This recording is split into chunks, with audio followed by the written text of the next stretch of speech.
Good evening, everyone. It is exactly 6 o'clock. I always wait till 6 o'clock to call the meeting to order. So I'd like to call the meeting to order and welcome everybody here this evening to a virtual council meeting, our virtual council meeting of March 8th, 2021. So here we go. Could I ask one of my colleagues, please, for a motion to adopt the agenda? So moved, Mr. Mayor. Moved by Councillor Roth for the adoption of the agenda. Thank you, Councillor. Anything to add or any deletions from the agenda to council? I have one item I would like to add under International Women's Day, under councillor statements and updates, and I'm going to put that under item 8A. Okay. Any other changes or additions from council? Seeing none, I'll go to our city manager, Mr. Skrepnik. Anything from administration? Any additions, changes, or anything in regards to the agenda? Yeah, nothing tonight. Thank you, Mr. Mayor. Okay, thank you very much. With that, I will call friendly amendment, Councillor Roth. Friendly amendment, Mr. Mayor. Okay, thank you very much. I'll call the question on the motion to adopt the agenda. Thank you. Going into the consent agenda, just before I ask for a motion for the consent agenda, are there any items on the consent agenda that council, any member of council would like to see removed? The consent agenda. Okay, seeing none, I'll ask for a motion from one of my colleagues. Councillor Gilkey. Thank you, Mr. Mayor. I'll move that the recommendations contained in the following reports be approved. Item 3A, February 22nd, 21, regular council meeting minutes. 10B, C-1145-21, elections bylaw, first reading. 10C, C-1146-21, nonprofit community organization exemption bylaw, first reading. 11D, March 15, 2021, committee of the whole meeting. And 12A, various boards and committee meeting minutes. Okay. Thank you very much. Any questions or comments in regards to the motion? Seeing none, I'll call the question on the motion. Okay, thank you very much. That's been carried. Okay, no public hearings this evening, no council presentations and or delegations. So we're going to go to our public question and answer period. So refer to our city clerk. Is there any, has there been anybody registered to speak? Or do we have any members of the public wishing to ask council a question? Thank you, Mr. Mayor. So we had no public members register to speak this evening during public question and answer period. And I just double checked our email inbox, which public members can submit to ask a question. And we have received none this evening. Okay, thank you very much. So nothing on public question and answer period. So we're going to go past that and we're going to go on to councillor statements and updates, and that's the addition that I had added to the councillor statements and updates under item 8A. And today is International Women's Day, and I want to take the opportunity to say it's a day of global recognition, celebrating the social, economic, cultural, and political achievements of women and girls, and raising awareness of the work left to be done. So I just thought I would make a mention of that and how important that is for us to recognize International Women's Day. And also wanted to add that this International Women's Day was first observed in parts of Europe on March 19th, 1911. So just about exactly 110 years ago, this started. And I just wanted to open up the floor to my colleagues on council if they have any other comments, or if there's any women on council that if anything, what it means to them or anybody else. I'll just open up the floor if there's any questions or comments. Councillor Stevenson, go ahead.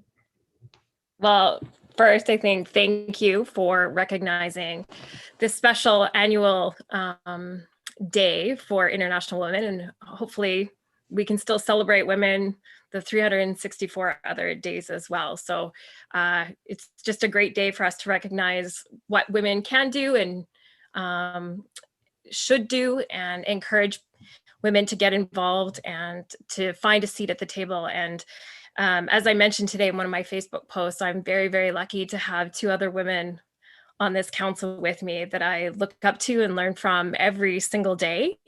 I don't know if many people know, but we've only ever elected 7 women in Spruce Grove ever. And the fact that you've got 3 women right now sitting on council just shows you you nearly elected 3, like half of what we've ever elected here in Spruce Grove. So it is truly an honor for us to represent this city. I'm very, very lucky to have 2 other women on council. Like I said, there's many other councils that if there is a woman, they're often the only one. And so that can be tough slugging sometimes. So we certainly reach out, and we have wonderful women in this region. And even in the tri-region, I think there's 8 of us that represent the 3 councils. So, just a big thank you, and thank you to the men on this council as well. You've made space. You are feminists, all of you. I know you all have extremely smart and strong partners. Every single one of you has a daughter. And I think all our senior administration have daughters as well.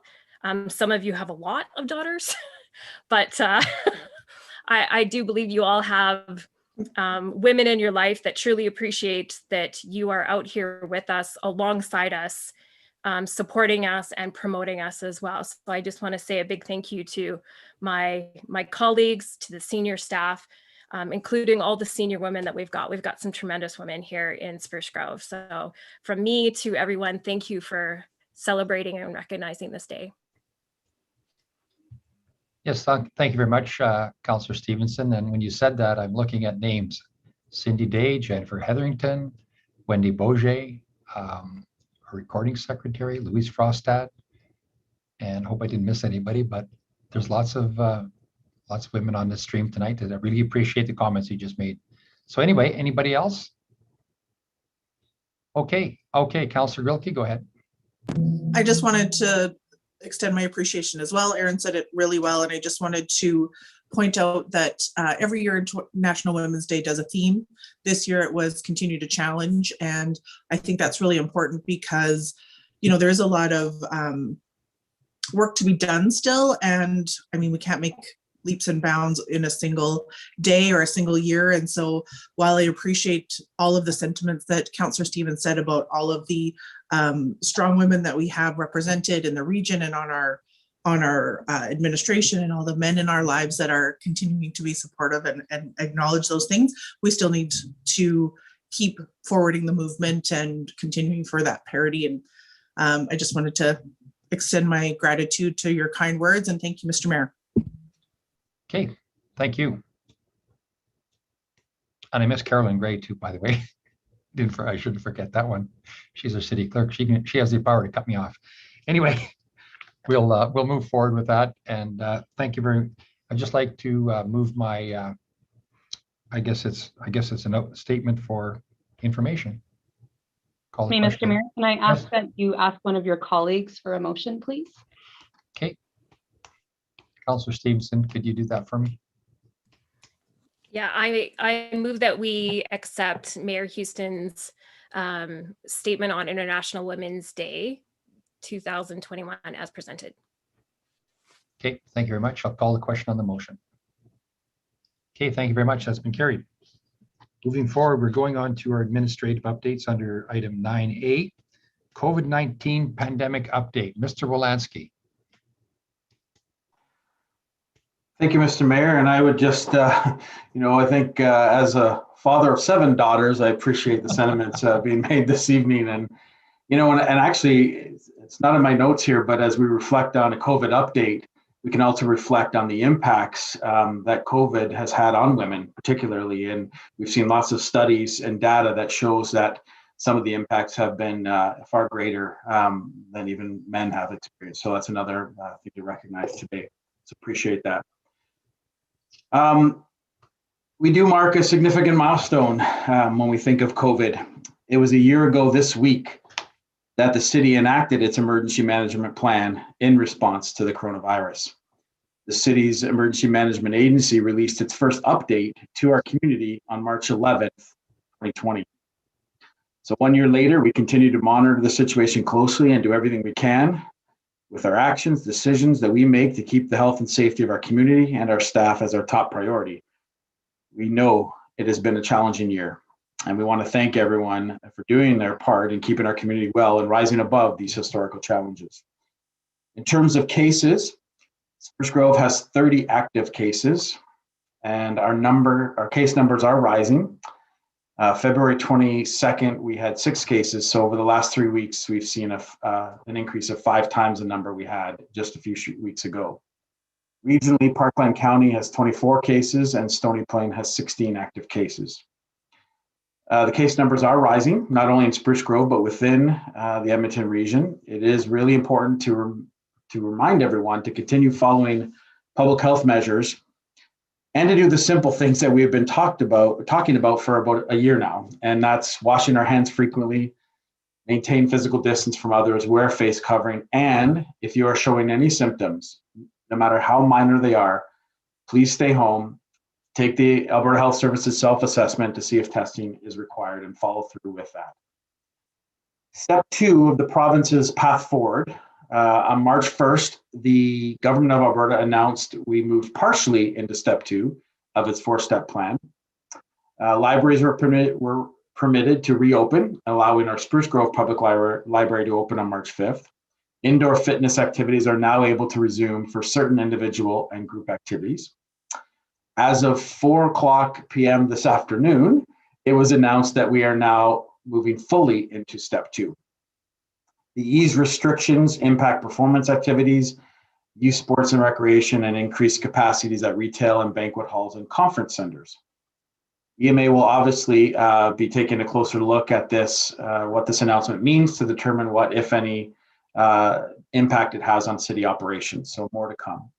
All other restrictions from step 1 remain in place, including restrictions around restaurants and pubs, team sport and performance activities, and indoor fitness training, as well as outdoor gatherings with a maximum of 10 people, and indoor gatherings remain restricted.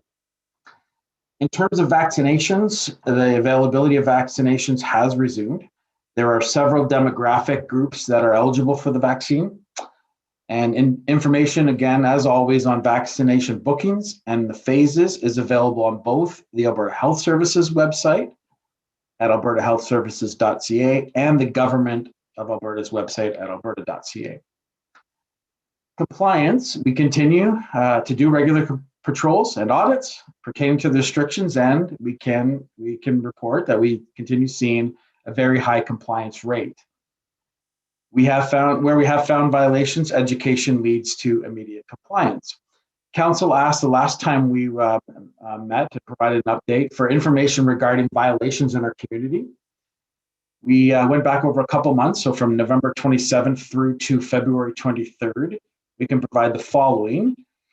General complaints and increase to enforcement services resulted in 113.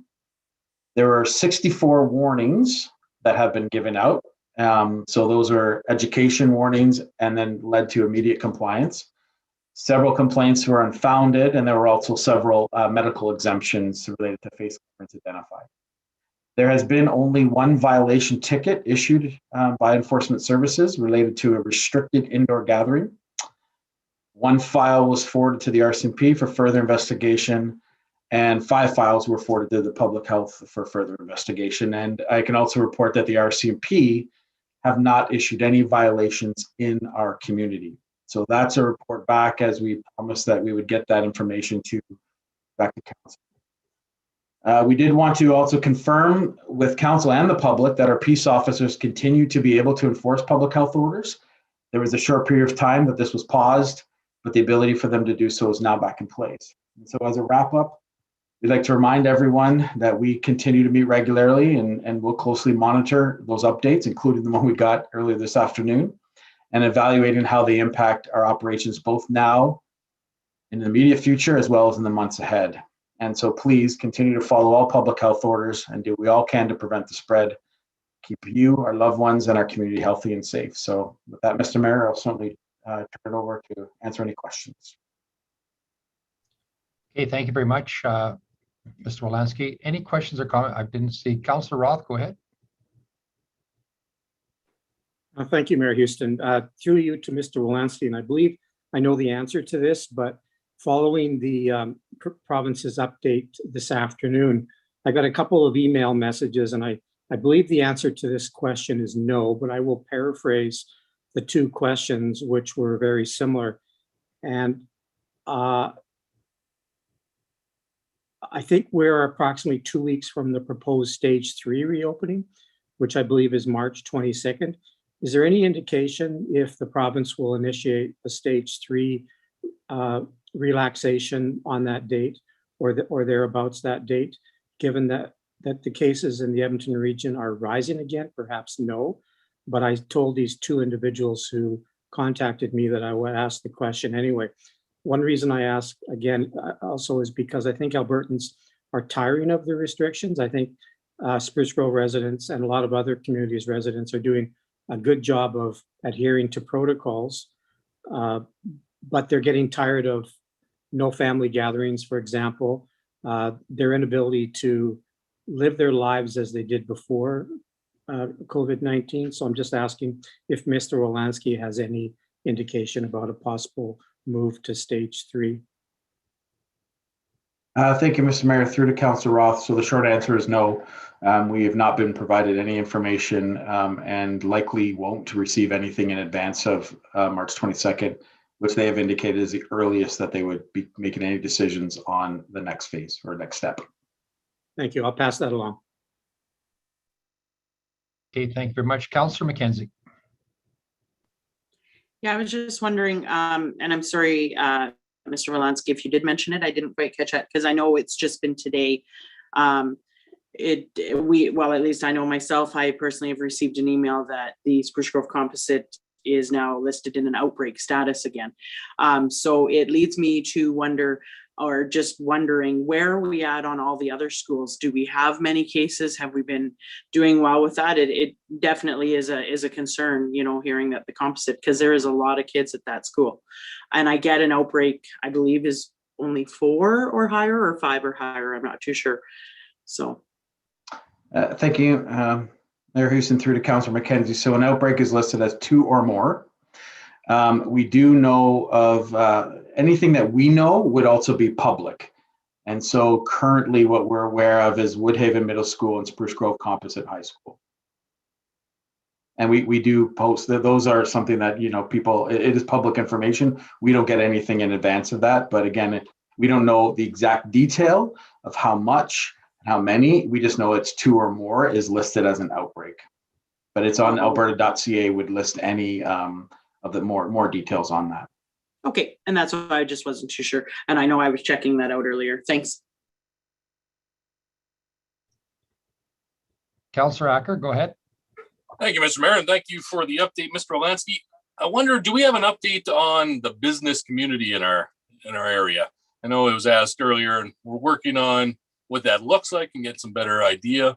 Do we know when that information will be available of how businesses are moving throughout the lockdown, throughout the lack of business, the impact to the community? Yes, thank you, Mr. Mayor, through to Councillor Acker. So I believe we have a recovery and relaunch kind of group coming to council in the next few weeks. We do continue to reach out and have discussions with and are in close contact with, you know, the business community and the chamber.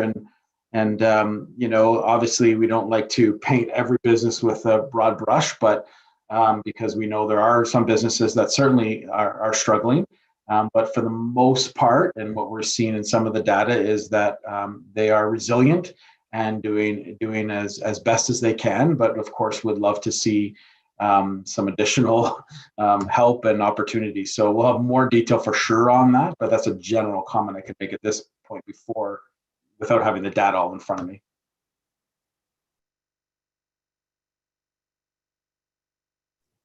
Any other questions or comments?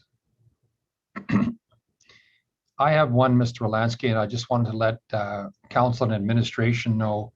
I've had a resident reach out to me whose husband is a firefighter, frontline worker in the city of Edmonton. His entire platoon contracted COVID-19. Their family is very sick right now because he brought it home. luckily their children haven't been diagnosed, but she and her husband are very ill. And even though it's a mild case, they are very ill. She said they are deemed to be mild. So she wants to know if there's anything the city can do to send a letter to the government to encourage or promote or lobby to have our firefighters and frontline workers that are, at risk to be considered for a vaccination. I believe our paramedics are, if you can maybe update us on that, and any thoughts that you would have in regards to our frontline workers like the RCMP and our firefighters. Thank you. Yes, thank you, Mr. Mayor. So yes, the city of Spruce Grove, being an integrated detachment, are on the list and eligible for, those that are both firefighters and paramedics, right? So they have to be qualified under that. So in regards to other frontline workers, and, it is something that we know has been raised, and we continue to, and Mr. Skrepnik might be able to add to this. I do know that there's some regional colleagues that are working on some information and data and collaborating regionally on getting additional information related to that, to the province and the government of Alberta to make that consideration.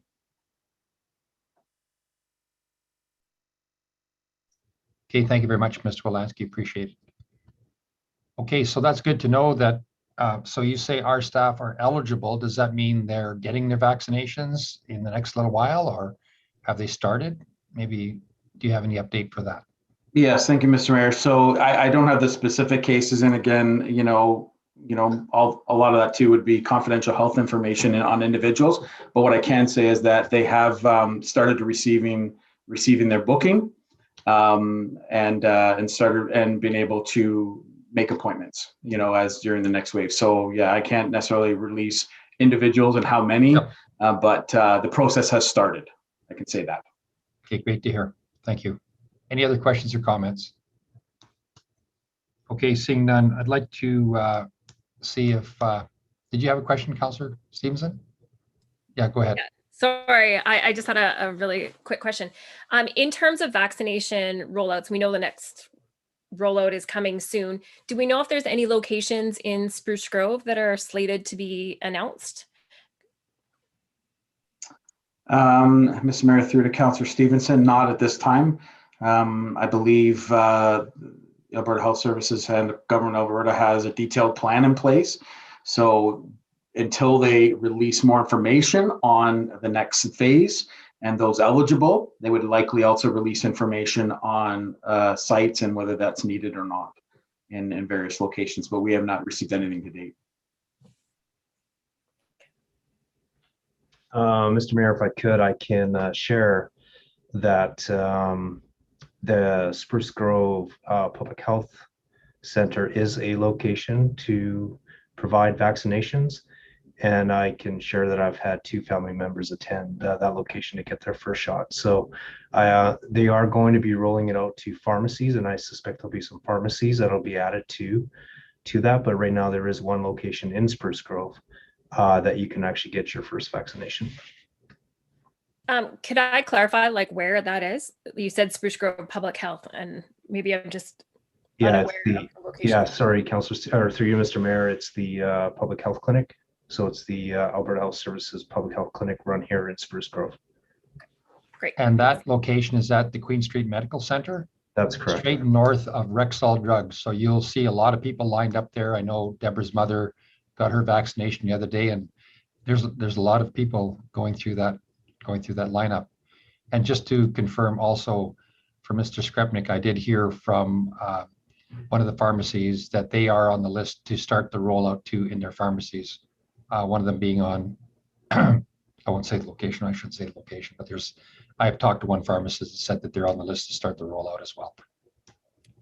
And just as a quick follow-up, so it'll be assumed that Spruce Grove residents or anyone obviously in the region can book online and will be able to choose a Spruce Grove location instead of having to go into Edmonton possibly, if I'm understanding correctly. You can actually choose a variety of locations. I think they give you a list of about 3 locations from what Deborah said.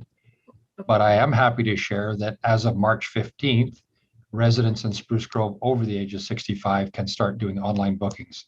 And that's Perfect. really good news for Councillor Roth and I. I think that everybody else should have to wait. AstraZeneca, you can go for if you're 50, and then I'm not sure too many of you qualify for that either. So, but anyway, it's good news that the program's rolling out, and they've changed the program to have everybody almost vaccinated in June. So that's really great news for Alberta and our residents. Look excited about that.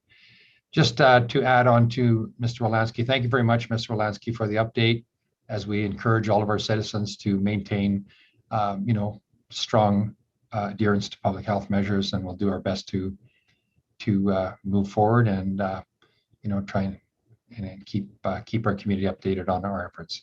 So with that, if I could get a motion from one of my colleagues to receive this as information. Councillor Oldham. Mr. Mayor, I'll move that Mr. Wolanski's report on COVID-19 be received as information. Okay, thank you very much. We have a motion from Councillor Oldham to receive his information. Any questions or comments? Seeing none, I'll call the question on the motion. Okay, thank you very much. That's been carried. Okay, moving forward, we're going to go into our bylaw portion of our agenda this evening. We're going to start with Greenbury Stage 11. Could I get a motion, please, for third reading for Greenbury Stage 11? Councillor Acker. Thank you, Mr. Mayor. I'll move that third reading be given to bylaw C-1068-19, land use bylaw amendment, redistricting Greenbury Stage 11.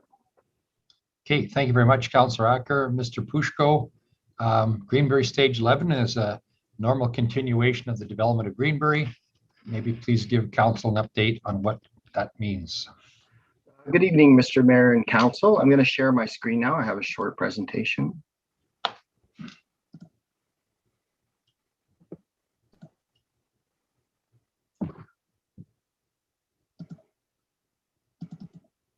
I trust everybody can see that.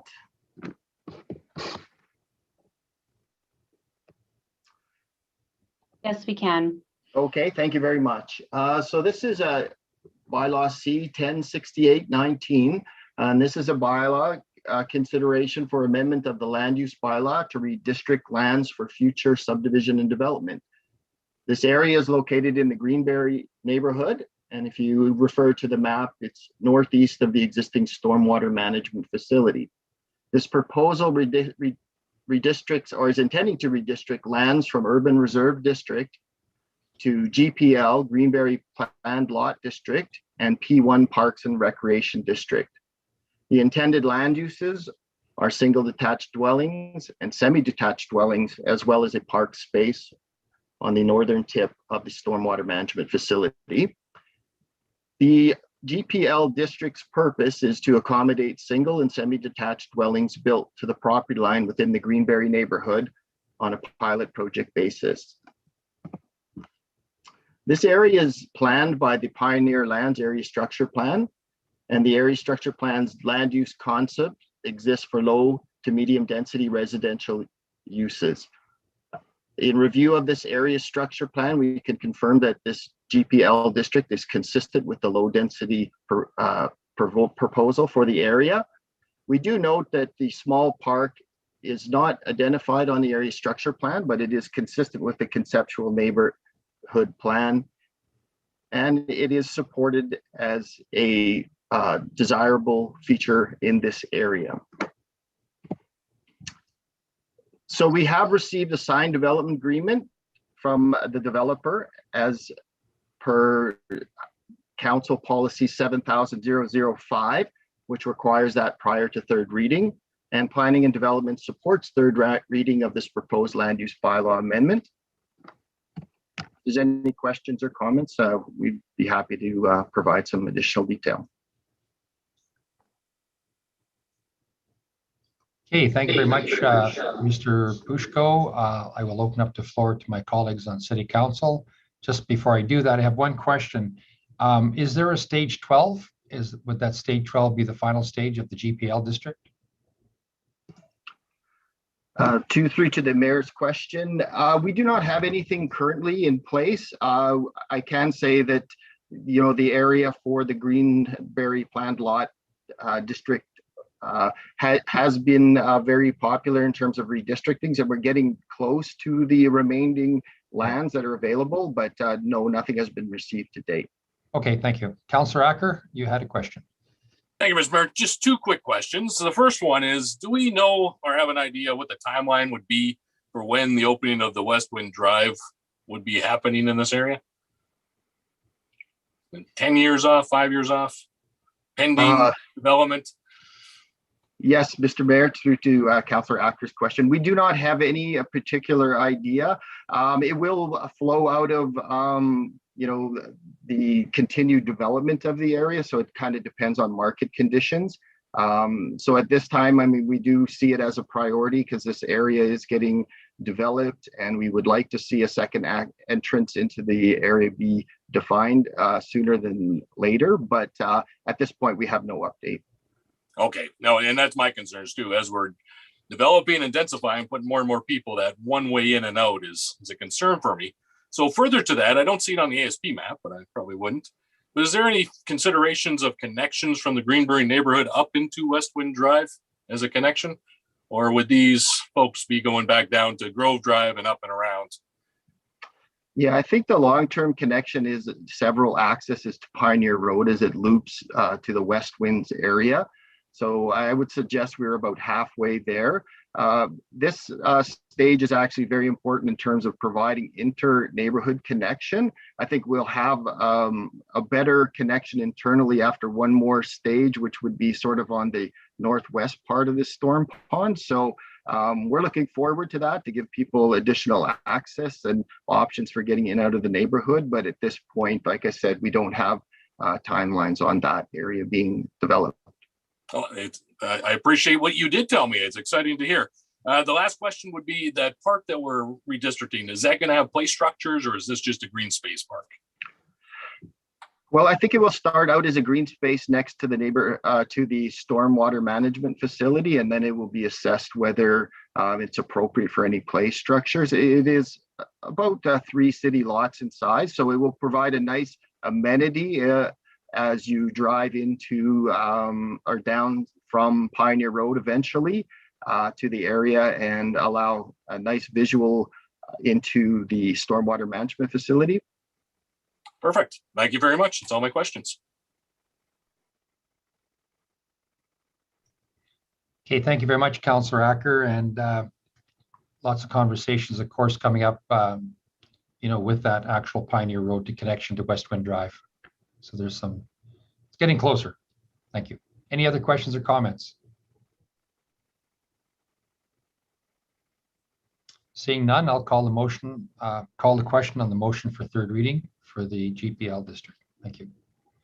Stage 11. Thank you very much. That's been carried. Great.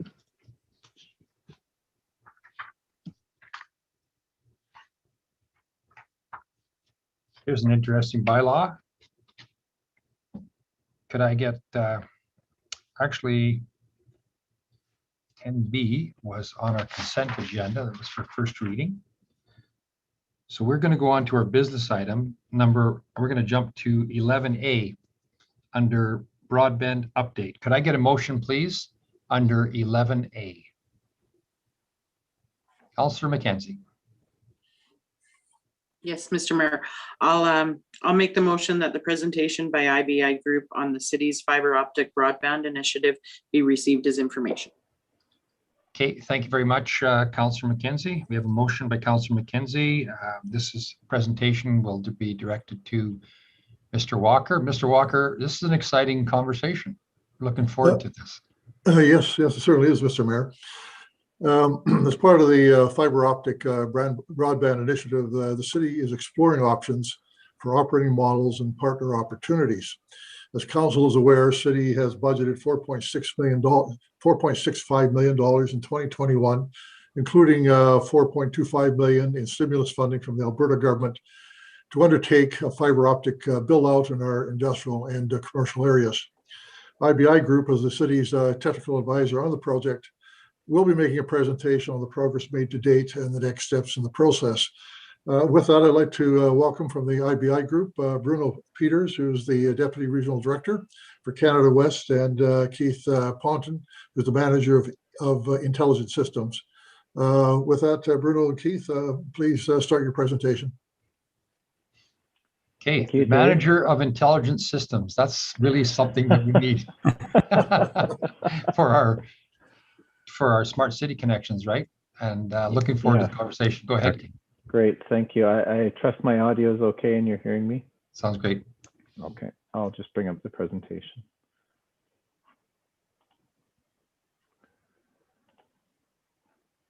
All right, trusting you can see my screen. Yes. Okay. So just a few slides in terms of an update, and we will happy to take questions as we go, or we have time for questions at the end of the presentation. This is a work in progress update. We've been working closely with Mr. Walker and many of the senior leadership team within the city to move this file forward. So we want to talk to you firstly about progress underway. In particular, we'll focus on the delivery vehicle, the mechanism, the commercial mechanism or mechanisms to move the broadband initiative forward. And then we'll talk about some of the RFPs that are being developed and in process right now in the associated schedule. So by way of a work in progress update, there's been a fair amount of fiber optic network design, detailed design. That initiative is being undertaken by Roll Global, who are the consultants on that initiative. And we, as IBI Group, are working to develop the operating model and prepare the operations and partnership requests for proposal. We've reviewed the delivery vehicle assessment with the senior leadership team, and we're bringing a summary of that here to you in this presentation. In parallel, we are also planning to undertake a market assessment to understand in a bit more detail the actual demand and drivers, particular to where the fiber optic network is planned for, to help us understand the demand for telecommunications and feedback specifically from businesses and residents that will be in close proximity to the planned fiber optic route. As Mr. Walker had mentioned, there have been ongoing meetings with major players that have been identified within the telecommunications domain. And now it's important that we're transitioning these from initial discussions into a more formal RFP to allow business engagements to take place using that procurement process. The scope of the fiber design, I've included a brief map here to demonstrate where the fiber is being designed and planned for. Certainly priorities within this design that are aligned to the economic development initiatives are the industrial and commercial areas, as well as connecting city facilities. And I will comment that there's been important consideration taken in terms of the route that the fiber is taking, particularly to connect the city facilities, with the strategy to bring it as close as possible to high density residential areas, multi-dwelling units, as well as commercial, higher density commercial areas as possible future connections or drops from this backbone into those markets that would be attractive for telecommunications providers to consider.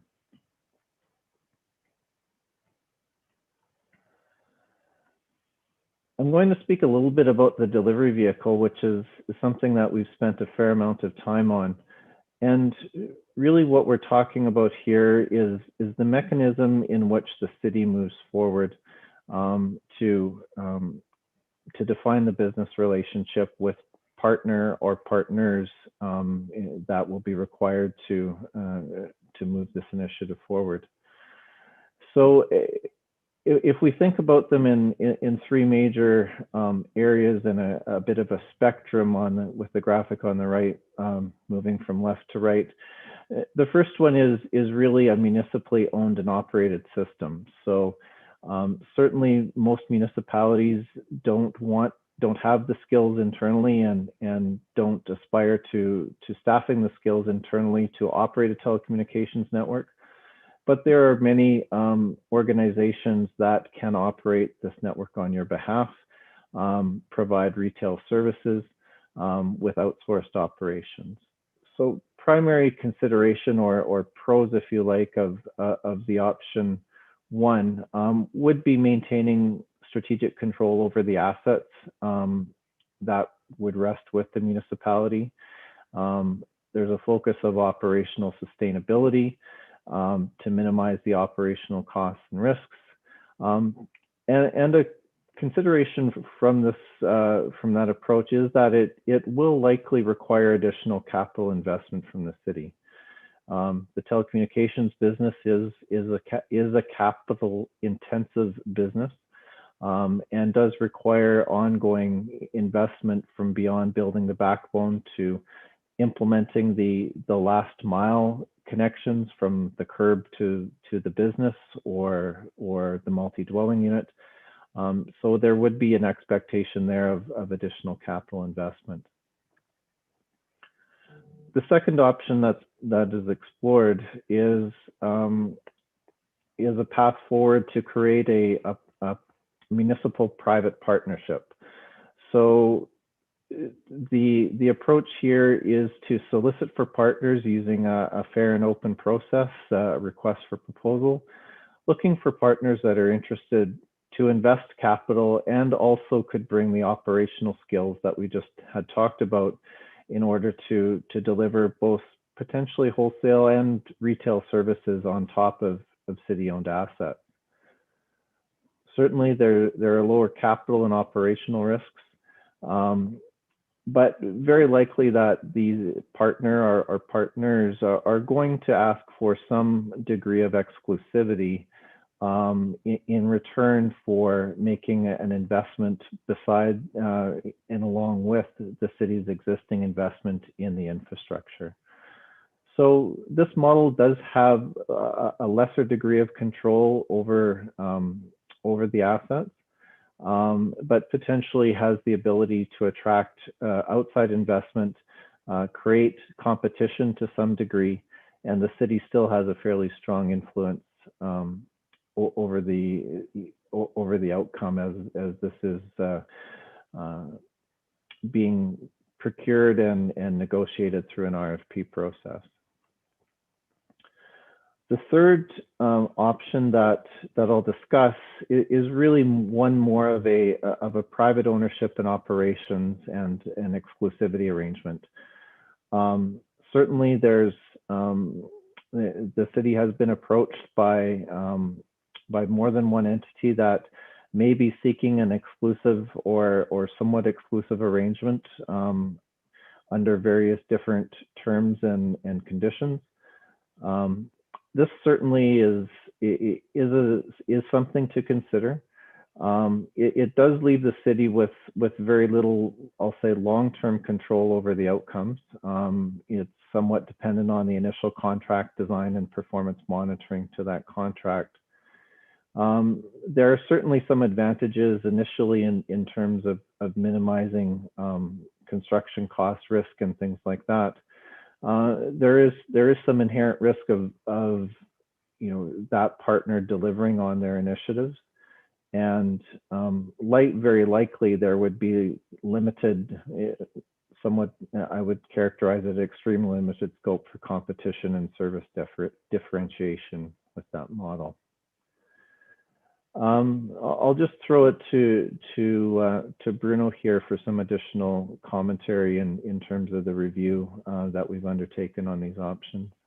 Yeah, sure. Thank you, Keith.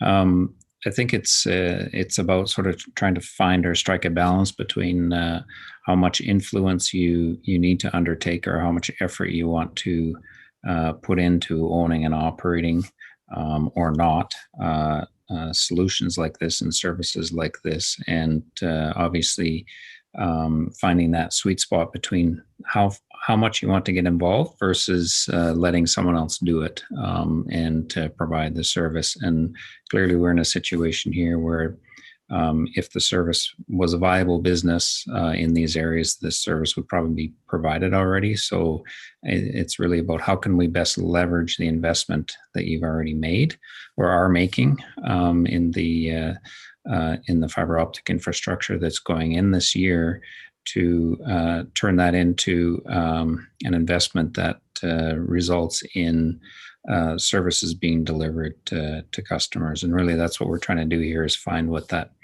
best sweet spot is for ensuring that service gets delivered and not overcommitting on your own effort as well.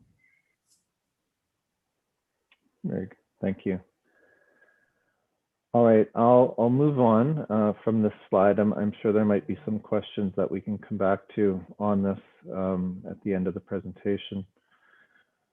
So diving into a bit more of the request for proposal for partnership and the expected outcomes, as we had talked about, we're certainly interested in trying to create that leverage by attracting private sector investment beside the public sector investment in the form of the cities and the grant funding that's been received to build out the infrastructure. That would primarily go towards last mile connections, potentially to electronics as well, to light the network, to provide the services that the businesses and residents are looking for and lacking today. Certainly, you're also looking for an operational partner, the ability to operate and maintain the network, to provide all the retail service functions that are required in the business of delivering internet and other services, and provide you that connectivity back to the Edmonton Internet Exchange and the global internet at a cost-effective price point that makes the entire network sustainable.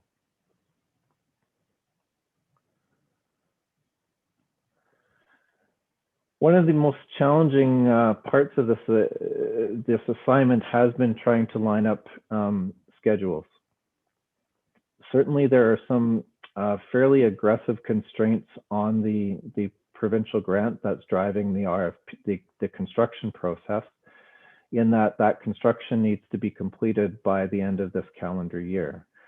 So there's parallel streams of work that have been created, one to get the infrastructure designed to a point where it can be put out for a construction RFP.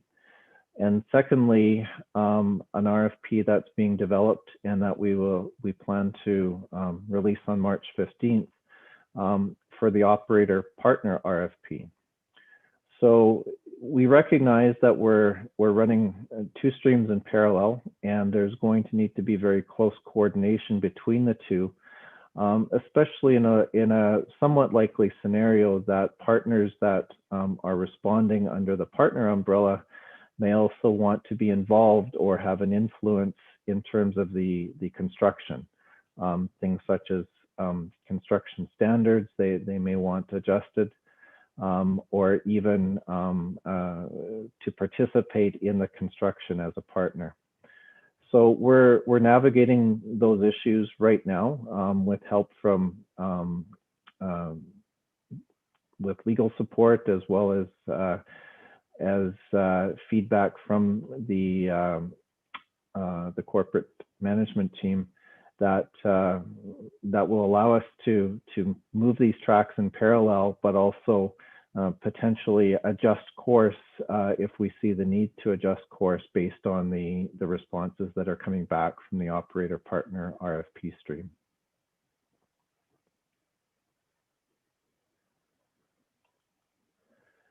So next steps, we're moving quite quickly to start the market assessment activities and finalize and release the RFPs so that this can get out into the public domain. And we're looking forward to, I would say, some very interesting and different responses that will allow us to work towards a short list and a selection of partner or potential partners to move this initiative forward with the city.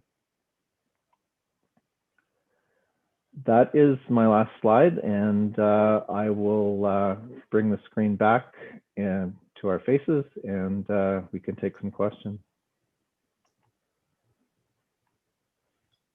Okay, thank you very much, Keith, for the presentation. We've been waiting for this for a while, and we're excited about the direction that council has taken on the development of broadband and what that can mean for the future of Spruce Grove. Of course, we see it as a key element of driving business forward in our city, and as well, a key economic driver for sure. So I'm going to open up the floor to my colleagues on council for any questions or comments, and see if there are any. Councillor Roth and Councillor Acker. Thank you, Mr. Mayor. To the presenter, you talked a little bit about risk, but I'm wondering, is one of the risks that maybe you glossed over, or perhaps I missed it, the risk that the return on investment will not match the expenditure of money and staff time? Is that one of the most significant risks that we're talking about? Certainly, there's a few different levels of risk. In my experience in working with many municipalities and public sector organizations, the return on investment isn't the same view as perhaps a shareholder of a telecommunications company would take on their desired return on investment. If you're a shareholder looking for that sort of return, most municipalities are much more focused on the, I'll say, the softer returns or the indirect returns of economic development, business attraction and retention, and ultimately ensuring that they recover the costs, the operating costs of the network, and a much longer return on the capital investment. The assets that you're investing in, for the most part, have a 30-year life, the fiber optic infrastructure. So you can be a bit more patient in terms of returning your capital, more patient than commercial or private investors would be. Okay, the 30-year life answers my second question, or an upcoming question. Back to risk, however, is the risk greater or less if we operate the system ourselves or if we go to private ownership? Well, in terms of operational risk, I certainly, in either scenario, whether you're an entire 100% asset owner or you're invested or partnered with a co-investor, you would be looking to outsource your operations to a qualified operator. So the operational risk, in my opinion, is fairly low because you're not proposing that you do it yourself. You're looking to hire outside expertise that has a track record and presumably operations already in place. The challenge, of course, is securing those agreements and making that operational partnership or outsource agreement an agreement that works for both parties. Okay, and last question, maybe Mayor Houston, if I can send this question to Mr. Walker. I'm wondering if there's been any effort to reach out to the business community, specifically the Chamber of Commerce, since this does have a direct and significant impact on business operations, both existing and future businesses. So have we asked the business community for any input they may have on this?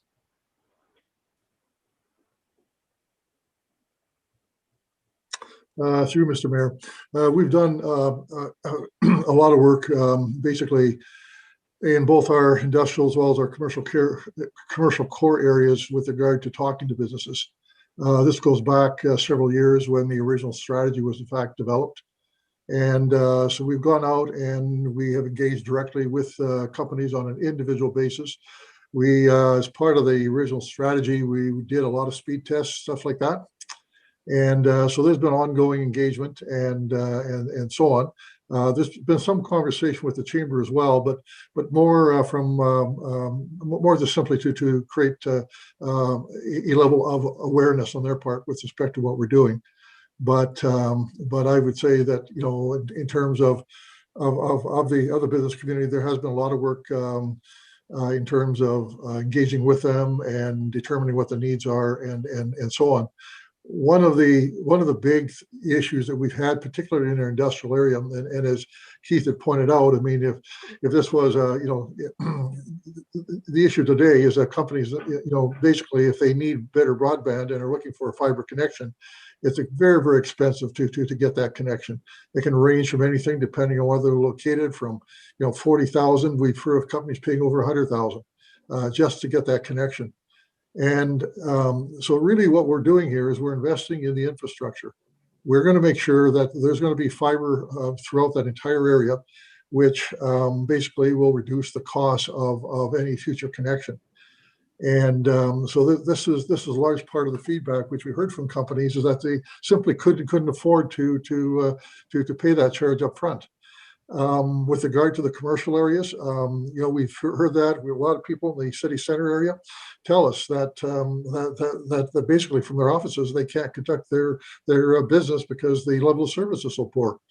And so there's been a lot of engagement and certainly a lot of discussion with them. And I think you know, there's very strong awareness, I think, and support basically the fact that something needs to be done.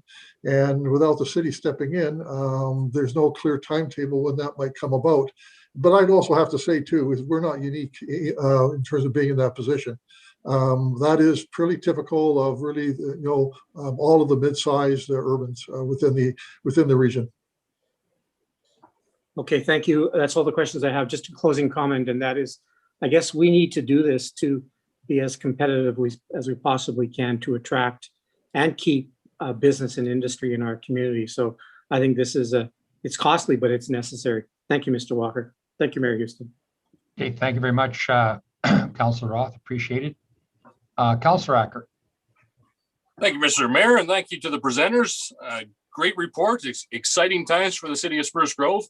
I have a couple questions. The one would just be on the scope of the fiber design, the map that you brought up.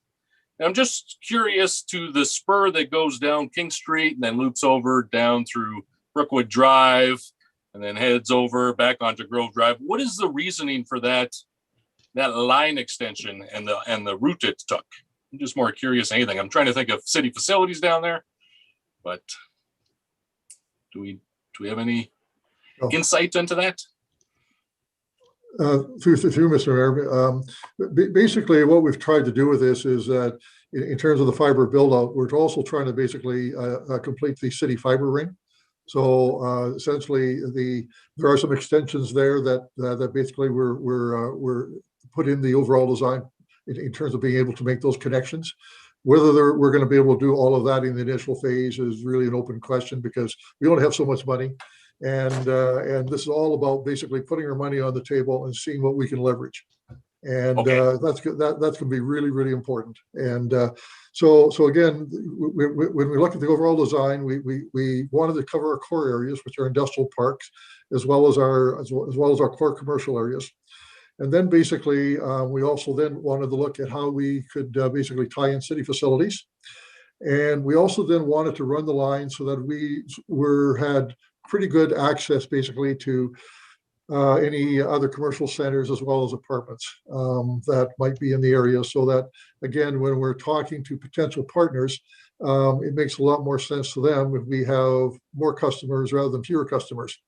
And in some of these areas, I wouldn't say that they're underserved, but I mean, the minute we can open up buildings that have potentially, like Windsor Estates, for example, which has 200 condos in it, I mean, that's a nice market, and you don't have to go very far, and you have a whole bunch of customers who can pay. And so again, it's really designed so that we can pick up that, to be able to include areas which are what I can describe as low-hanging fruit, where basically today, probably makes sense for for a private company to come in and provide service. But if we can include that as part of our market analysis, and that is the potential market for any partner, it makes it look a lot more attractive. Perfect. No, and I agree, and it's exciting. A question as we're building out the design and the infrastructure, getting the main ring built. What would be the cost to a business to connect that last mile connection from wherever this ring is in the industrial park to their building? Are we looking at making sure that's competitive? And well, the fiber drop will be at the curb. So basically, the actual connection back to the premise should be a fairly small cost, and particularly if we can do it when the main network is being constructed. If that can be done at the same time, it makes a big difference. And so that's one of the things we're looking at with regard to a potential partner. And the partner would be able to go in there and say, oh, we're going to basically, we're going to be building, we're running a fiber line down the street here, and that'll happen within the next month. And if you want to tie in at this point in time, there will be no charge for that connection. If we have to come back, there will be a charge. So, anyway. Excellent. And I think fundamentally, we do have a lot of areas of our community that aren't the densest, but they don't have great connection. So, when I look at the opportunities and the couple options that were presented, number 2 sticks out to me as very appealing because if we're bringing in an expert in this market, hopefully the justification would be to provide that upgraded service to some of our other neighborhoods that aren't part of this infrastructure, but can build outside of this fiber ring. So I'm looking forward to it because I think there's a lot of demand. And as we move forward, becoming more of a smart city and with our changes of our work patterns, high-speed internet is going to be very important at the home. So appreciate all the information, and I look forward to seeing what the RFPs bring back. Thank you. Thank you very much, Councillor Oldham, then Councillor Stevenson. Thank you, Mayor, and thanks to our presenters for sharing the information tonight. Just one additional comment is that another group that's been actively engaged with is our Economic Development Committee. Has had a presentation, and that comprises some members of council and lots of businesses, several of whom will be impacted by any of these decisions. And so they've certainly been consulted and have had their say throughout this process as well. One of the questions I've had a few times, and you may not be able to, Mr. Walker, or our presenters answer this specifically, but when is this all going to be completed? I know there are timelines with the government funding, and people are really appreciative of understanding and knowing the process, but they're also curious as to when is this going to be activated? Through you, Mr. Mayor. Well, we know one part for sure. The stimulus funding from the government has to be basically constructed this year. And but I would say that essentially what we're looking at with again, a lot depends with what partnership we can in fact provide.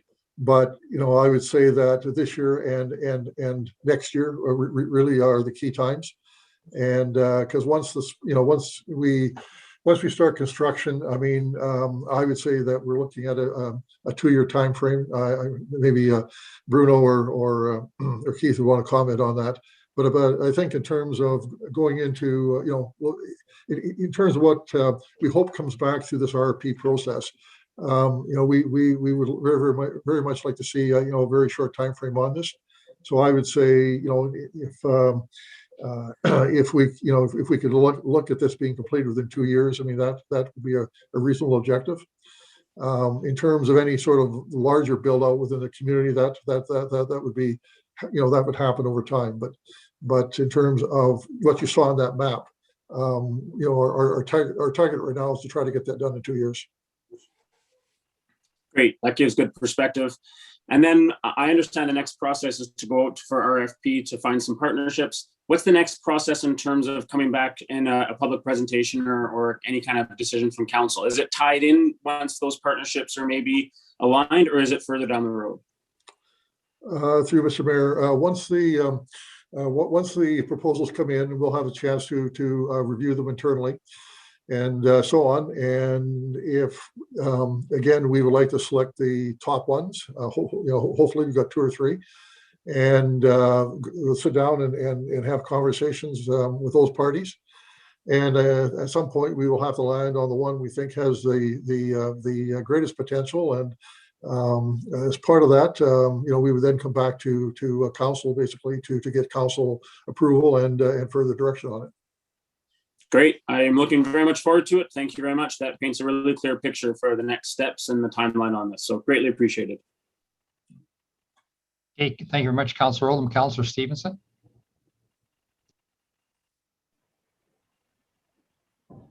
You're muted. My gosh, if we had $1 every time we got to say that. Sorry about that. So just for full transparency for anyone who happens to be listening when I'm not on mute. So the reason we're going with a partnership and not option 3, which is that private ownership, is part of it is competition, right? If we went with option 3 and let's say TELUS was that partner, you'd have to get your services from TELUS, would you not? If you were. That's correct. Right. So this is basically, with us going with option 2, we're still remaining competitive and allowing you choice, essentially, is what we're hopefully remaining to do. Through Mr. Mayor, that would be the perfect scenario. Again, we have to see what in fact comes in. There are likely proponents out there who are basically going to say that they will invest money in the network, and in exchange from that, they will operate it and manage it and provide services. So again, we would have to see exactly what comes back into the proposals. We know there's at least one company out there that probably would take it as far as they might invest in it. They will manage the system, and they'll wholesale the services. In which case, it would be more of an open access type network. And in the perfect world, that's where we'd like to be. But again, we have to see what in fact comes back. So. Okay, so tonight the City of Leduc announced a partnership with TELUS, and they're going to do the Pure Fiber build. So I'm assuming that that is a private exclusive partnership, if I'm understanding that correctly, similar to what the City of Leduc or City of Beaumont has done. Through you, Mr. Mayor, they are different. The Beaumont has not done a deal with TELUS. I don't know if they formally announced their partners yet or not, but it's a different group. Okay. In terms of what TELUS is doing in elsewhere, is they basically have gone around and they've really told every community out there that they would do a pure fiber build, and you sign a non-disclosure agreement, and then you get on the list and so on and so forth. In the case of Leduc, it's pretty much along that line. They will go in and they will work with the city essentially to put fiber into some of their core areas, and so on. So which is certainly fine. I mean, that's a way of doing it. But these are all the TELUS customers. This is not an open access network, and you know what? I mean, it may be the best solution, for that community. And because they are going to get essentially fiber, and it will be constructed, and there will be services provided. So again, I mean, that's one model, one way it's being done. From the city's perspective, there's very little risk in that, and so on. They really don't have any control over it, and it doesn't really, it doesn't prevent any other provider from coming in and also providing services. So it's more of an open arrangement. So again, we certainly expect to receive proposals like that, and we're aware of a number of companies which are out there, and they all bring something different to the table. So again, we'll have to see what comes back through the proposals, and see what might be the best fit for the city. Great, thank you for that. And it would just be a question because they just announced it a couple of hours ago. And so my last question, it builds upon what Councillor Acker was talking about, like it looked very random, that direction for laying the fiber, but now it's understood that we're trying to complete the fiber ring. So for residents to understand that this doesn't mean that they're having fiber to their house. However, what we're hoping with the fiber ring is that now we are spurring opportunities for some of the providers to come in and lay fiber because they can connect into the larger ring, if I'm understanding. Is that Through the you, Mr. goal? Mayor, that's correct. By and large, once we establish the spine, it's very, very easy to run service off of that. And so one of the things, and what's really fortunate for us right now, is the fact that we're doing the fiber ring concurrently, basically it really brings the cost down. So we're going to be in a position where we're providing fiber throughout the throughout the area shown on that map. And if we're running that spine, essentially in down the street, and it's we have a number of buildings which are in proximity to it, then that opens up that future opportunity. And so at some point in time, it may not be this year or next year, but there will be an opportunity basically to build on that. Okay, perfect. And I think that's exciting. And oftentimes there is confusion in the city about fiber, because I do realize some neighborhoods do have fiber, and then the older neighborhoods certainly don't. So there is confusion at times as to whether people are getting fiber to their residents. But I think it's a good news story for us to be able to tell that we are building the spine. I think it's a great example of what we're doing and to be able to make those connections in the future. So thank you for your presentation tonight, gentlemen. I'm looking forward to seeing the next steps for sure. Thank you. Okay, thank you very much. Councillor Acker has another question. Go ahead. And just a further question, getting my mind running. But in our industrial park, which I think is essential that we get fiber, and we know we've annexed new lands, are we going to make a requirement that on development and opening of new lands that they tie into the ring? Because I'd hate to have, we got to build now and then future lands, well, yeah, we forgot to tie in. So are we going to be doing that or something similar?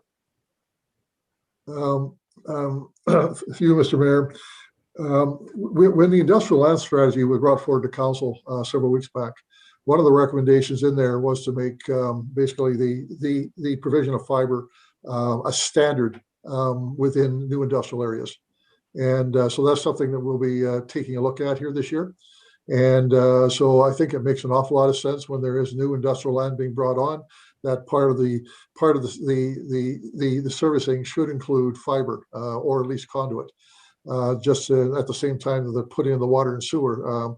The actual cost of actually putting in conduit is, you're probably looking at several $100s. So per lot. So I think that again, we'll be once we have a chance to basically finalize our review of the recommendations in the industrial land strategy, that will likely be one of the recommendations we'll be coming back to council with. Okay. Any other questions or comments? Okay, gentlemen, thank you very much for the presentation. I think I'm going to say this conversation started a number of years ago. We have a great economic development general manager, and he had a vision about developing broadband and fiber within the city. And I know when we were talking in those days, balancing that with the costs of all the other things we had to do.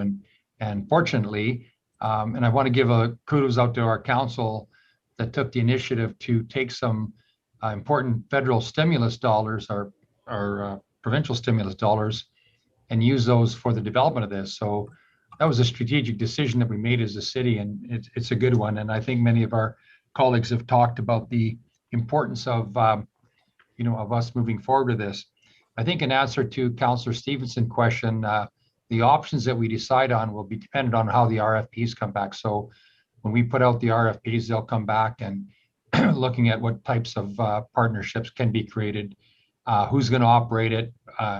And the exciting part of a good operator that would come in and say, you know what, we want to step it up farther. We're going to do the initial phase, but on our phase 2, which we're going to install and operate, we're going to provide fiber to other parts of the community. So that's some of the conversations that we'll likely be have.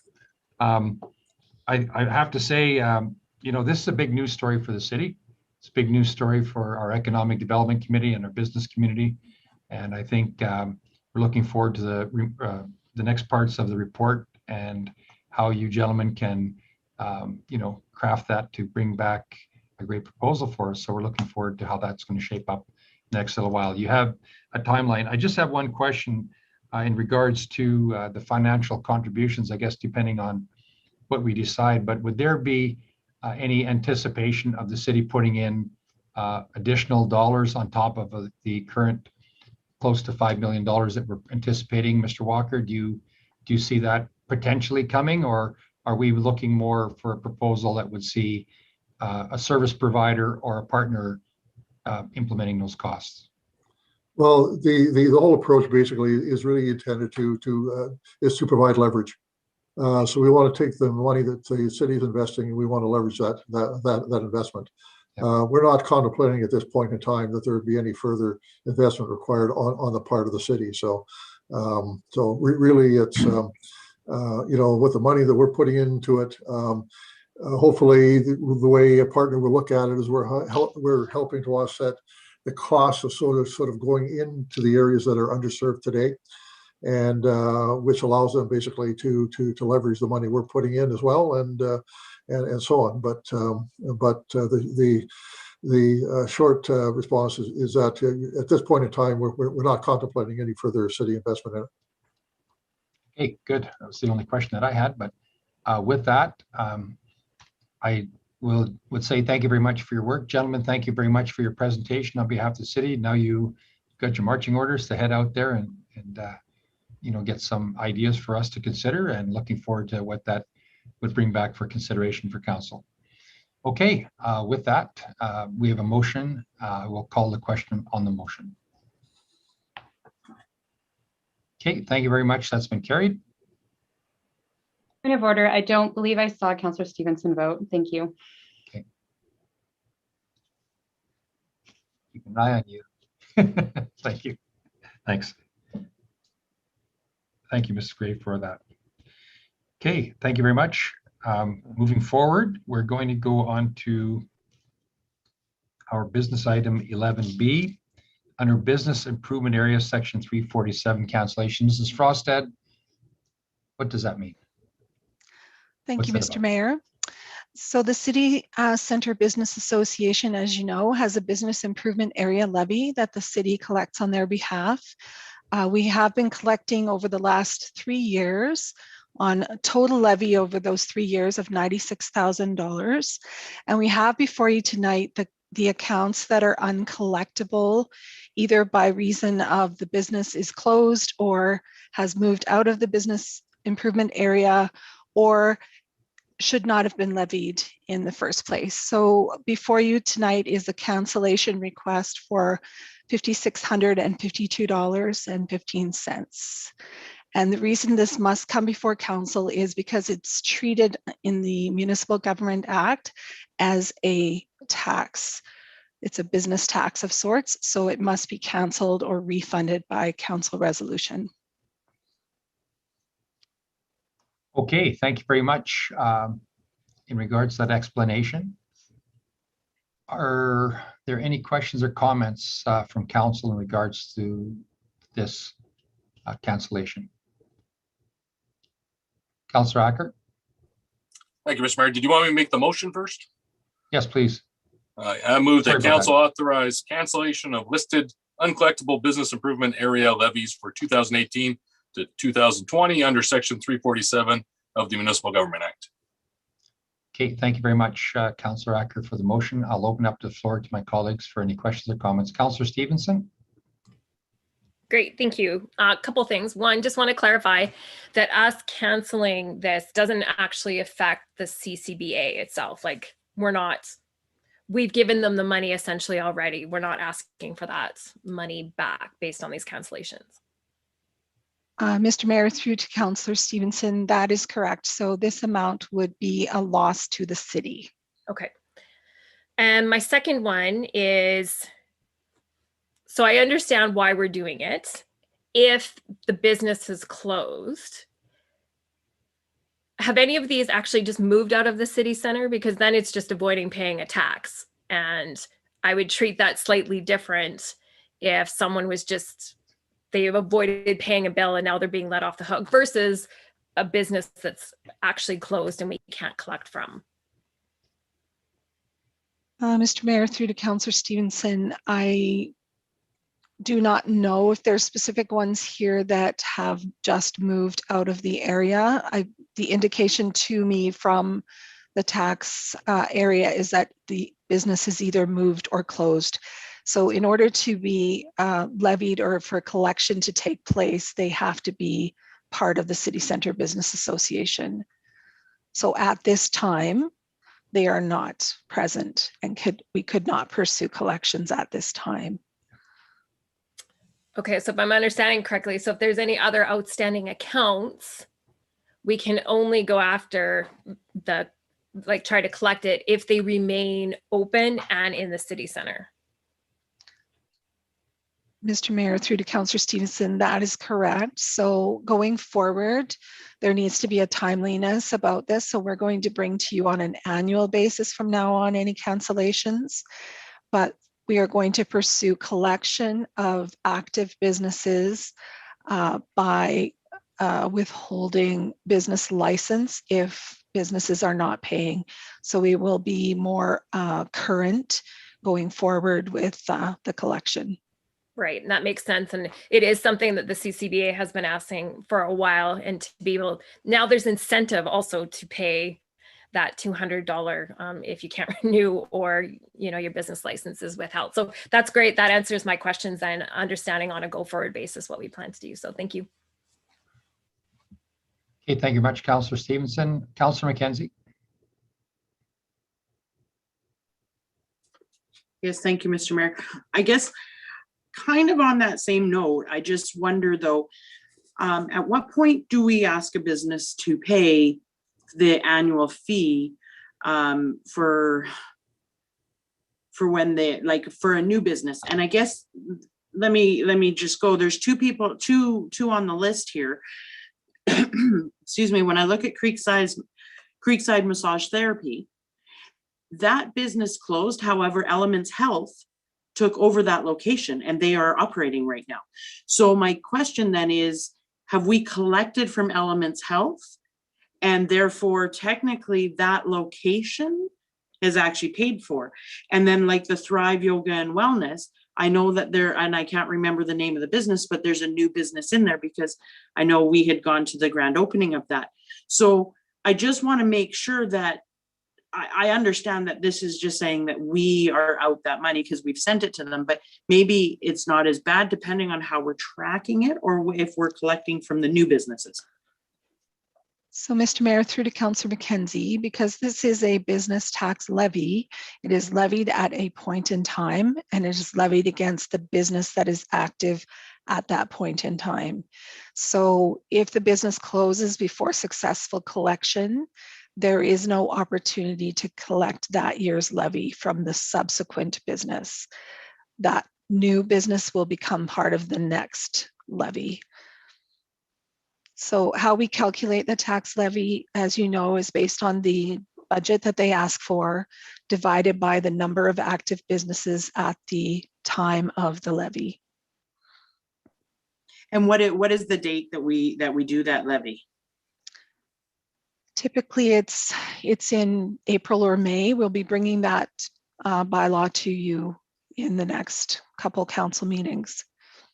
Okay, so I guess, so if we have a new business opening up in June or, you know, the week after it's levied, then that business in essence doesn't pay for that for the year.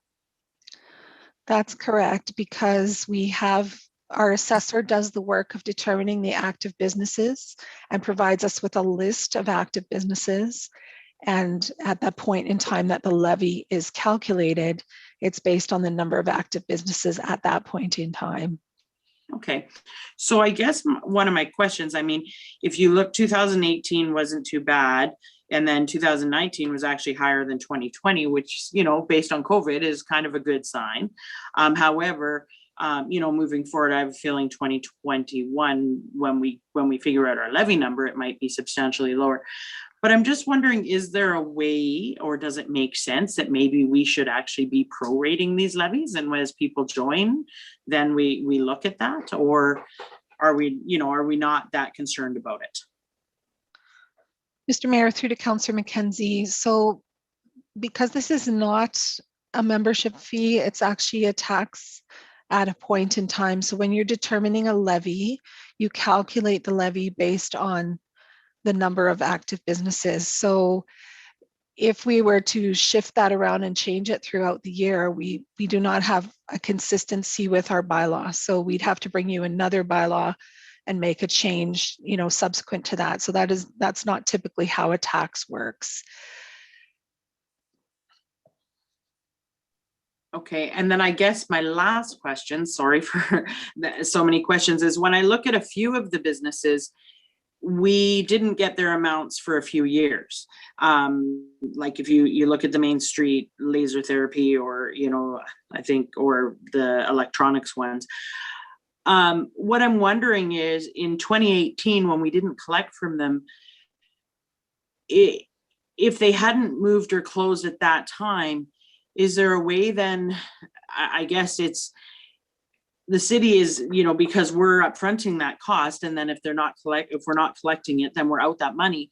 Is there a way that we can not include them in that amount? And then if we collect that, then it's kind of like a bonus for that next year, as opposed to, because I guess when somebody hasn't paid, then to assume that we're going to be able to collect from them the next year. And it's great that we're going to start looking at this on an annual, but I almost think that it's maybe a bit, but I guess by not including them, then the current businesses would have to pay more, would they not? So maybe that's, as I'm talking that through, maybe that's not a great idea. It just is a concern when you see, a few companies that have had 2 years or 3 years that they haven't paid. And so, hopefully we can improve on this moving forward. Mr. Walker wants to chime in on this one. So Mr. Walker. Through you, Mr. Mayor, with the BIA levy, that levy stays. It never goes away. So if somebody or a business has not been paying it, it simply accrues over time. What we've recently done now is we've gone back and we have said, for those accounts that are delinquent over a period of time, they will get a notice that their business license will not be renewed until their taxes have been paid. And so that's how the issue we had before is that there was really no enforcement mechanism, and other than seizure of property, essentially, and no one wants to go down that road. So we wanted to be fair to everybody. And we wanted to make sure that we weren't going to let people off the hook because they didn't pay, because it simply sends, it basically tells everyone else that they shouldn't pay either. So what we wanted to do is look at ways that we could put some teeth in it. And this is one of the reasons why we've made this recent change with regard to the business license. And again, if a business is delinquent for a period of years, they will get a letter from the city basically saying that if you don't pay your BIA levy as it's accrued to that point in time, your business license for the following year will be withheld until it is paid. So, thank you for that. And I guess, just talking a little bit to Councillor Stevenson's point, could that potentially follow that business for their business license if they've just simply moved out of the BIA? And so if they move to another location and they're applying for a new business license, but it's the same business that, for say, could we still collect on that back tax of that business from when they were in the BIA and then moving forward, or would that not really work? For you, Mr. Mayor, we would have to get some advice from our legal counsel on that. But from my perspective, is that is still debt which is owed, and there can't be any further levy once they've left the BIA. But in terms of what has been accrued to that point in time, it is a tax, and it's a tax which is outstanding. And I would think that the city would certainly have some claim to go after it. But again, I'd have to defer to getting some legal advice on it. Mr. Skrepnik, thank you. Go ahead, Mr. Skrepnik. Oh yeah, through you, Mr. Mayor. I think what's important to understand too is there may be legal remedies, but then there's the practical application of how much effort and additional legal costs you would go to chase after a couple $100 debt. So I think, there is definitely some claim, but I think, city administration would take a pretty practical approach in terms of, chasing after money that could be practically impossible to collect by incurring additional money to the taxpayer. Perfect. That's all the questions I have. Thanks. Okay, thank you. Mrs. Frostad, I think I might have cut you off. You were ready to say something important, I think. And I think it's okay, Mr. Mayor. okay. Councillor Grilke. Thank you, Mr. Mayor. Just two things. One, I just wanted to make note that I appreciate that the city is making this change. I know that the CCBA has asked for something like this in order to give some weight to this tax and to make it easier for collection. And so I appreciate the change that has been made. And I hope going forward, we have a very short list, that we have no closures, no moves, and a high level of compliancy. So I look forward to that. I just wanted to know, Mrs. Frostad, Rigel Enterprises is listed at $96.32 as opposed to $196. And I don't know if that's just a typo, if that would change the total by $100. I just wanted that to note that. It's not mentioned in the motion as an exact amount, but I just thought it was worth noting. Mr. Mayor, through to Councillor Golke, they actually did make a $100 payment, so it is correct. Perfect. Well, that's good to know. All right. And those are my comments. Thank you very much. There's an old saying, if you look after the pennies, the dollars look after themselves. So thank you very much, everyone, for all of the feedback on this. Anyway, Mrs. Frostad, again, apologies for cutting you off. Mr. Walker was waving his hand so many times. I just said, okay. It's okay. Anyway, take care. I was just going to offer that, this was in the initial stages of its growth too, and we were attempting to be patient with those businesses and working with the economic development department to attempt collections, which they were very successful on and have been very successful on the current year ones that are still outstanding. So we appreciate their assistance.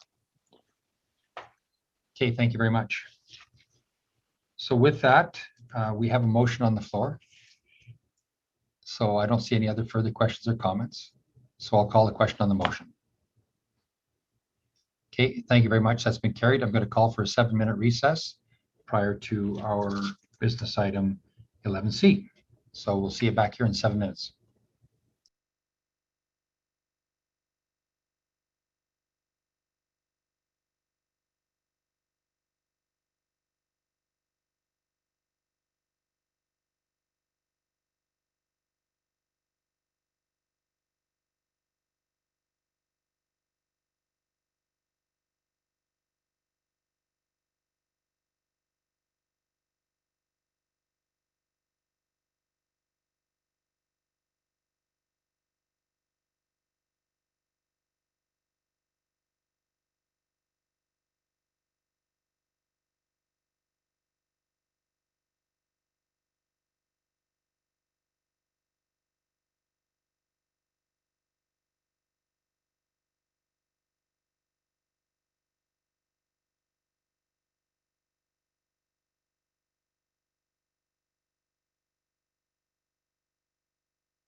Okay, I would like to, call the meeting back to order. We're going to move forward on, I would say, which is a very long awaited discussion.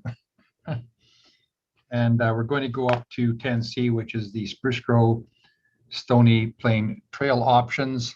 Could I get a motion, please? Councillor McKenzie.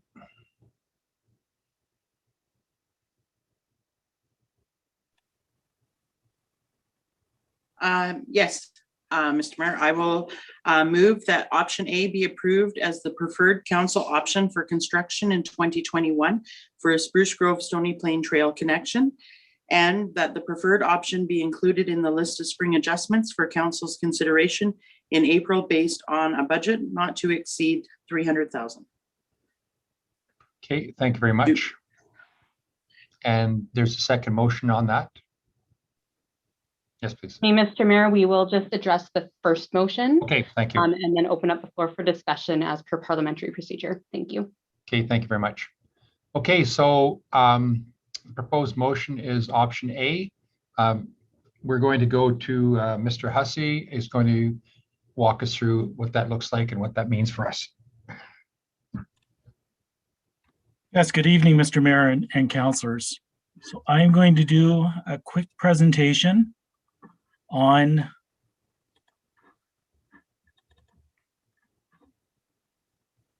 the options. Can everybody see my screen? Yes. Okay. So just a quick background. So on November 9th, 2020, both municipal councils directed administration to work together and provide options for a trail connection between the two municipalities. Stony Plain and Spruce Grove administration have completed the options that will be presented to both councils tonight. The following slides are a brief summary of the options. Just remember, all cost estimates provided are at a very high level and require more detailed work to determine the actual costs. So moving on to the options. Option A. So option A, I'll use my cursor here, connects existing Spruce Grove Trail, be to the north, along Grove Drive, follows Boundary Road south to 16A.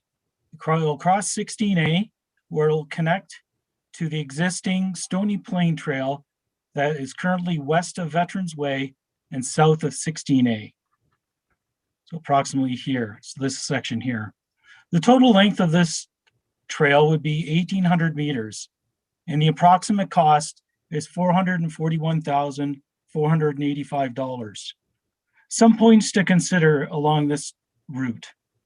Due to the 9-meter right-of-way currently existing along Boundary Road, there is a limited space for constructing a trail. There are ditches on both sides and power poles that will limit space availability. For safety reasons, the trail should, and I say should, have a clear zone from the edge of the road to the edge of the trail. This may not be achievable without extra land. If a clear zone cannot be constructed, a lowering of the speed limit along Boundary Road would be looked at, and/or the construction of a physical barrier along the trail. There's also a major utility that crosses Boundary Road, where we would require a crossing agreement, as well as for any others that are present. So some consultations that will have to occur. So to the north, we have Melcor will need to be consulted to the north end of the trail. This is in Stony Plain. Down here at 16A, Alberta Transportation will need to be consulted for the crossing. And this would be similar for all the options and any road right away that extra that we need in this area. If we do need extra right of way along Boundary Road, we'd have to get a hold of Windancer Properties and do some negotiations with them.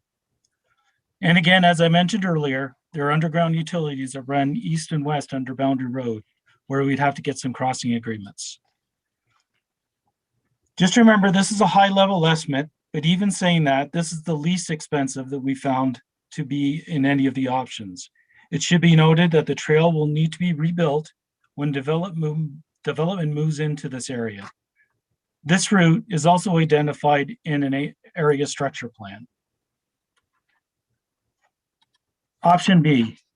So option B follows the north side of Highway 16A to Jennifer Heil, then connects to the existing Spruce Grove Trail along Jennifer Heil Way. And that would be either going west, where we'd have to go up to McLeod to connect the existing one, or we would look at crossing at Jennifer Heil and 16A, where we can connect on the east side of the trail, and then the people would have to work their way back to the west if they're going to the Tri-Leisure. The total length of this one is 1,980 meters with an estimated cost of $550,000. Some points to reflect on this one is that a section of the proposed route is not within either Stony Plains or Spruce Grove's jurisdiction. That would be this section right about here, which would be Alberta Transportation's right of way. This would require both the town and the city to enter into discussions with the province to acquire the right of way. We'd also need to confirm, if we were going on the west side, if there was actually enough room for a trail with the available right of way along Jennifer Heil. Some consultations that would have to happen along here would be Alberta Transportation, as I mentioned, for this section, and again for the crossing on 16A, and any third-party utilities and crossing agreements. So again, remember, this is a high-level estimate, and this trail or this option was identified as being the most expensive, but it does provide the most direct route to amenities. Note, this route is not identified in any ASP. So moving on to option C. So option C follows the proposed extension of McLeod Avenue to the east here, going to Boundary Road, along Boundary Road south to 16A, again crossing 16A, and connecting to the Stony Plain existing trail.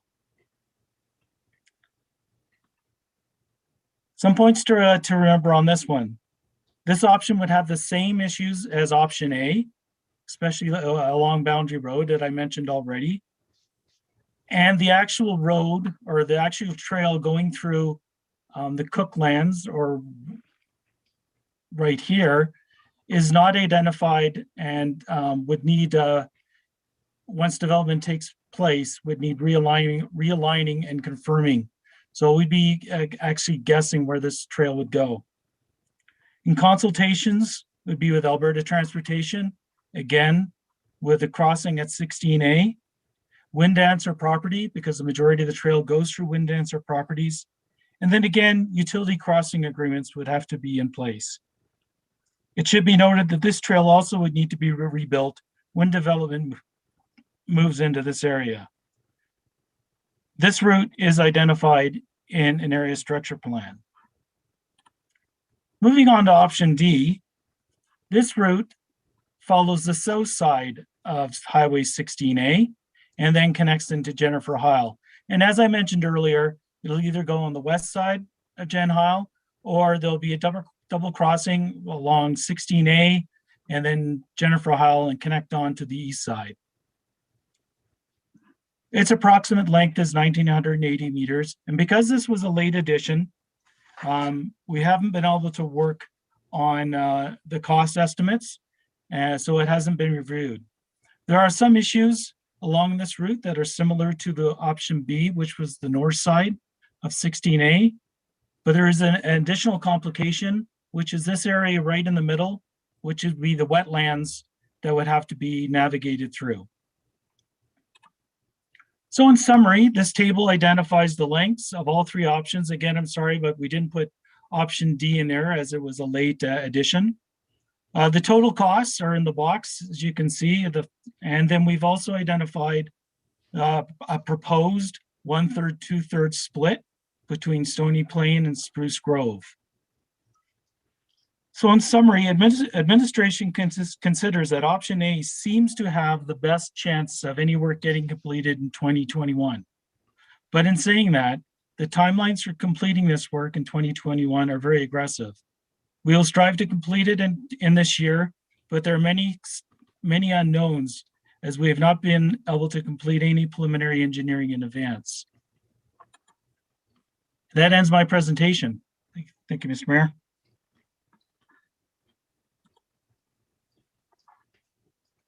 Okay, thank you very much, Mr. Hussey, for the presentation. Appreciate that. We have, so administration is looking at, and the recommendation for us this evening before both councils is the option A consideration. And City of Spruce Grove is looking to pay 2/3 of the cost of that associated, and Stony Plain before them this evening is the 1/3 option.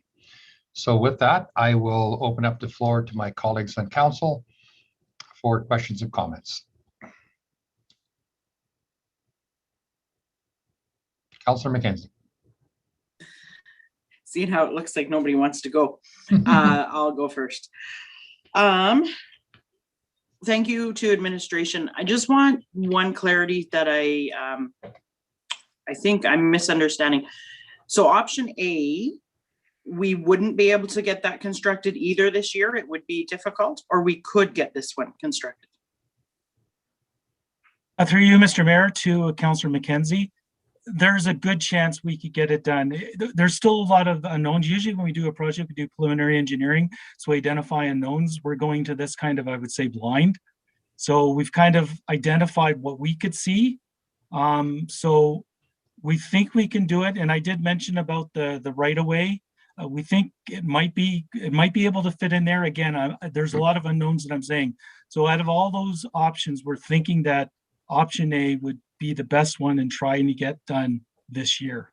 So yes, I'm answering your question. Yes. And that's where, because I thought, back in the days when we've even talked about the actual Boundary Road and the construction of it, I thought that we had somewhat of a preliminary cross-section and an oversight plan. And I thought that we had the right of way for that. And my assumption would have been there would have been at least an asphalt trail along the one side of it, or at least sidewalks. So I just thought I wanted to make sure that I didn't misunderstand that, because I was pretty sure we had the right of way. The other question is on option A, when you showed the drawing and you had your magenta line, the portion that is on Veterans Boulevard, is it not on the east side of the road? Because right now it kind of looks like we'd have to cross and then cross Boundary Road to head up. I thought the trail on Veterans Boulevard was on the east side. And it's sad, I drive every morning taking my kid to school, and I'm certain that it is, but I'm not 100%. Through you, Mr. Mayor, to Councillor McKenzie, I'm pretty sure it's on the west side. I can answer that. Okay. It's on the east side. Okay. Yeah. It comes out on the west side, but about 400 meters north of the intersection, there's a crossing there. Yeah, just to the south of the new gas station there. That's right. Yeah, and that's what I thought. I wasn't too sure. Just so, because to me, that makes this picture look even prettier, right? Because then it is just one road crossing at Boundary. Yeah. So for me, I'll just speak to it. Option B, dealing with AT and getting right away potentially on half of that segment would be difficult. I also, when you look at the option on the north part of the highway, I think long-term, think of Century Crossing and how many accesses in and out and that sort of thing. So for me, option B is not even an option long-term. Option C, I don't mind, but we have a beautiful trail that is along Grove Drive, and it ties in. It has rotary net rest nodes built along it. And I really believe it gives a great access to the residents in Spruce Grove. So for me, option A just makes more sense. And option D, again, depending on if we have commercial develop on that side, you're going to have accesses there that will need crossing, and as well as dealing with the bog. I know, I believe that there is also some other discussion coming up, and I guess I just would like to reserve, Mr. Mayor, if I could speak to potential other, discussion that's coming up, but I can wait on that aspect of it. Okay, thank you very much, Councillor McKenzie. Councillor Acker, and then Councillor Wildam. Well, thank you, Mr. Mayor. An exciting meeting that we're having. As you said, this is 20 years in the making. So I'm really excited both our councils are looking at how we physically connect our two communities, because I see great potential. And especially in these days with COVID and people needing to find outdoor recreation opportunities, what a better idea than at some time in the not so distant future, you could jump on your bike or take your family and go for a stroll all the way into beautiful Stony Point. So I'm very excited. I really appreciate administration looking at the various options, and I agree. I think option A makes the most sense. I think, you know, that ties in beautifully with our extensive trail system.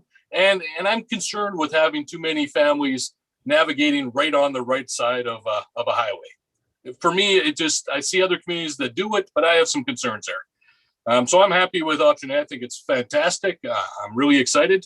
But a couple questions. You mentioned that option A, even if we build it, that some of it or a lot of those costs are throwaway costs that at one point in the future, we're going to have to go back in, tear everything out and redo it. Is that correct? Through you, Mr. Mayor, to Councillor Acker, that is correct. Wow. Okay. And when we do that, I would imagine that probably developers will be paying for that as they develop their lands. So it wouldn't be an additional dollars that we're looking for from the tax base to reconstruct. That is correct. Okay, perfect. The next question, can you elaborate or describe to me how this intersection highway crossing might look? So I'm sure there's going to be a lot of questions of what is enhanced crossings at that intersection? What does that mean for kids or families crossing on a highway? Through you, Mr. Mayor, to Councillor Acker. So we've looked quickly at the crossings, and we would most probably do it in 2 stages because the amount of traffic that travels along 16A is there might be a crossing because we're looking at multiple use. So it could be wheelchairs, scooters, anything that's going in strollers, is maybe an island rest halfway through, then continue on. Or we'll look at a longer delay light. But again, we'd have to work with Alberta Transportation to go through those recommendations. So there's a couple of ways we could look at it, but again, we'd have to consult and negotiate with Alberta Transportation.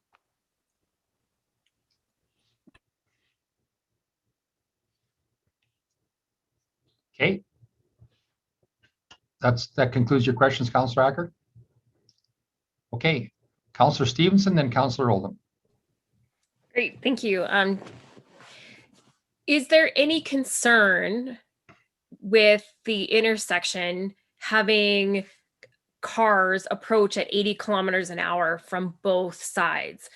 I know like throughout Spruce Grove, it's 60 kilometers, and we even coming from when you're heading west, like so from Edmonton, we have 60 kilometers well before our first intersection to get people to get to 60.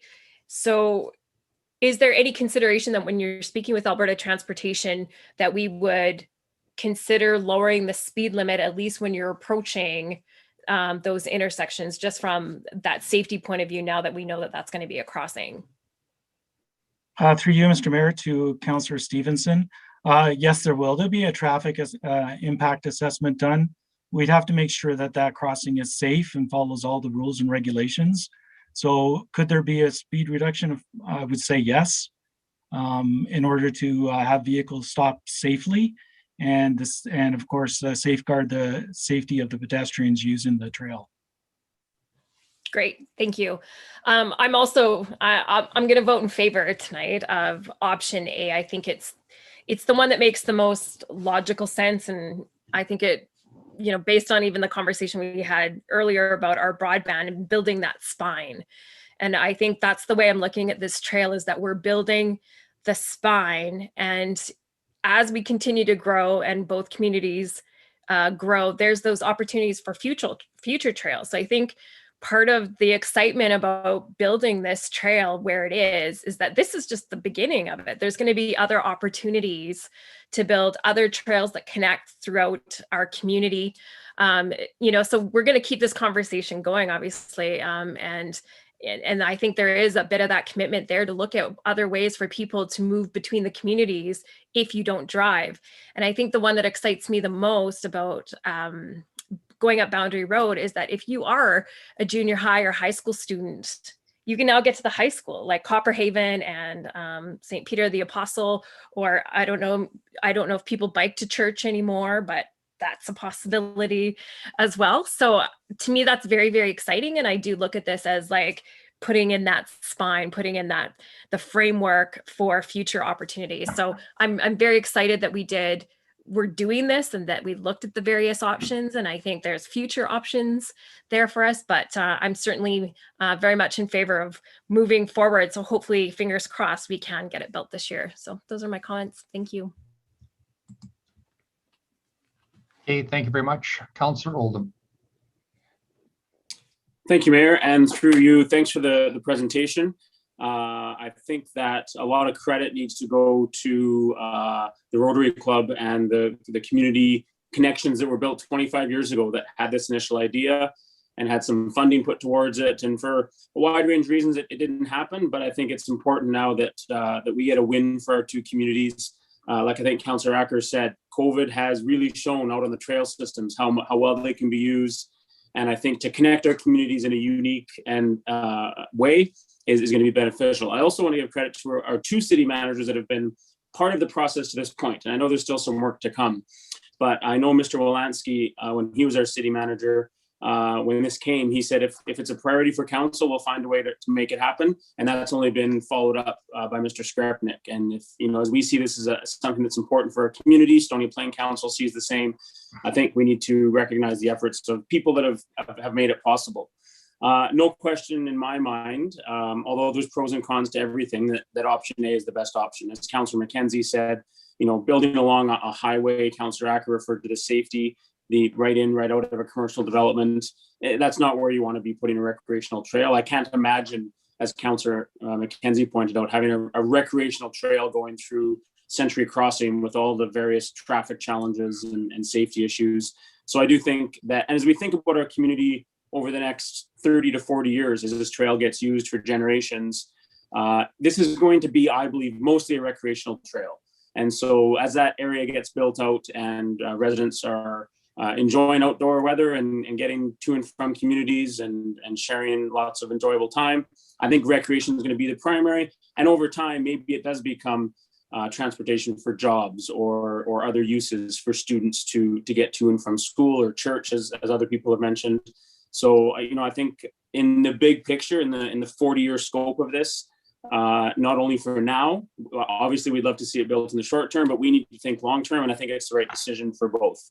I really appreciate the cooperation between the two councils to do a 1/3, 2/3 on this idea. And I know there's another motion coming forward that we'll talk about.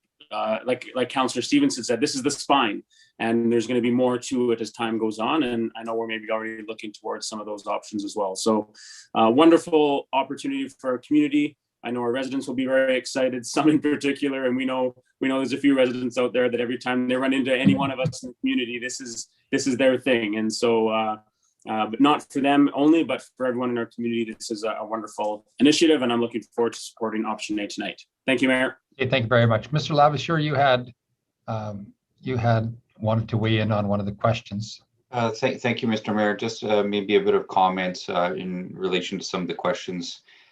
Just in regards to the functional plan for Boundary Road, there was a consideration, I believe, for an extended road right of way, so an additional to the existing, and that's largely where the trail was to be located. So that's the reasoning behind Mr. Hussey's comments about trying to kind of fit that one in. And then in regards to the intersection safety, there is advanced warning signals at that location, so we can certainly talk to AT about the different options. But maybe my comment might be that we would focus largely on the crosswalk itself and really delineating that for motorists, so that provides a clear pathway for pedestrians and cyclists. Okay, thank you very much. Councillor Grolke and then Councillor Roth. Thank you, Mr. Mayor. Yeah, like all of my colleagues have said, I'm super excited that this is coming to fruition. I know a lot of our community groups have been waited with bated breath since the mid 2000s for something like this or this promise to come to fruition. So I'm really happy to be in support of this. My only concern was the pedestrian crossing, and Mr. Lavasser just addressed that with the advance warning signals and making it delineated, is his words. During some discussions with Stony Plain Council, one of the questions came up, and I said I would ask at our council meeting, was in situations like this where we have this type of discussion siloed in each of our councils, and I don't expect an answer, this probably is going to go to our city clerk. Is it possible to do a joint public meeting with two municipalities, just to have our residents be able to hear both of our community's comments, both of our concerns, both of our discussion all at once, as opposed to them being siloed? We have joint meetings with other municipalities that are not public, and I'm just wondering if there's any way that the MGA supports either maybe a committee of the whole. Just a question that I said I would ask, and if you wanted to follow up with that at another time, that would be great. One question, the cooperation agreement or the suggestion of 1/3, 2/3, we're just waiting for Stony Plain to vote on that tonight. We can't say that that's official until that's voted on. Is that correct? It's implied. Okay, great. I see Mr. Skrepnik nodding because I can only see 4 of you because I'm on my phone. So I see 1 of you. And yeah, I'm just super excited that this is the start of many great things, the future connections that we will consider in the future. And this is a long awaited project, and I'm just happy to support it. And I will be in support of option A. Thank you. Okay, thank you very much, Councillor Grilke. Councillor Roth. Thank you, Mayor Houston. I'm really excited. As a newly minted alderman back in 1995, I remember attending the closing ceremonies for the Alberta Games, and this was talked about back then. So to Councillor Acker, it's not 20 years, it's been 25 years, actually more. And I take it as, I'm quite embarrassed that it has taken this long. As a member of 7 councils that preceded this, we should have been able to find a way, I think, to get this done. We were unable to do so, and I take that as a failing of the councils that preceded this one. So I see Councillor Stevenson is just saying, promise made, promise kept. Eventually, all promises that are worthwhile should be kept, right? I strongly support option A as well. I think it's the one that makes the most sense. I think it's important that the trail route that's proposed south of Highway 16A be something that be done and completed as soon as possible. I liked hearing that Mr. Hussey say that option A can be completed in 2021, and I think that should be our target. I have a question for a couple of questions. Number one, online, one of our residents asked if there would be any consideration for a public meeting. And I know that that's kind of like the question that was just asked by Councillor Grilke, but I answered and said that there had been no contemplation at this point for a public meeting. And I know that public meetings would have to be online, I would presume, are not well attended anyway, but I just think if we can find a way to get a message out, have a meeting so that the public can hear us talk about this, hear a presentation, I think that would be something worthy to consider. And a question for Mr. Hussey. I realize the reason why we can't have a cost estimate for option D now, but I wonder if we have an idea as to what that option D might cost over and above the cost of option A. Do we have some kind of a general idea? Through you, Mr. Mayor, to Councillor Roth. It would be no less than option B, which was, I think, the 550,000, which was the one that was traveling on the north side of 16A. What complicates the south side is the wetlands. So first of all, we have to get environmental approval for those wetlands, and then we have to figure out how to build a trail through those wetlands. So there's a lot of unknowns. That's why we didn't have a chance to really look at the numbers, but it would be no less than the 550. That would be the cheapest amount. And I think it would go up from there. Okay. And that's my best educated guess. Okay, thank you for that. I understand that you can't narrow it down to anything closer or more accurate than that. It's going to be an expensive project, but I think it's going to be a worthwhile one. We promised this to the community 25 years ago. I think it's time that we delivered on that promise. So that's all I have. Thank you, Mayor Houston. Okay, thank you very much, Councillor Roth. I appreciate the sentiments to say I was there when it happened, when we talked about it that day. And I think we've been reminded by some residents in the community about the importance of it.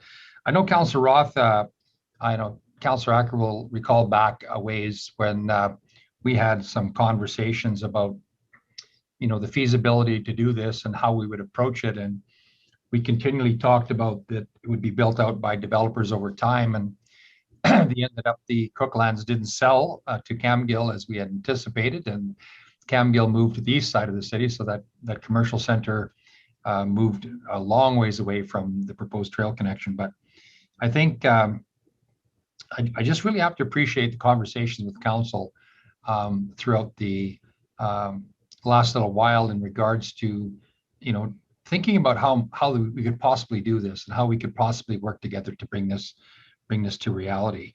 And so we started the conversation a while ago in a belief that I think with there's a will, there's a way, and many of us believe this was an excellent time to not only connect our communities, but to also have the opportunity to discuss the impact that COVID has had on the community and the importance of trail connections and such. I think this is a fantastic story for us, this evening. I know Stony Plain is having the same discussion this evening, so we will we'll work through that. I had one councillor ask me in regards to a question, and then I'd maybe defer to her to ask the question on maybe the Councillor McKenzie. Did you want to ask a question in regards to this motion, or would save it till the next motion?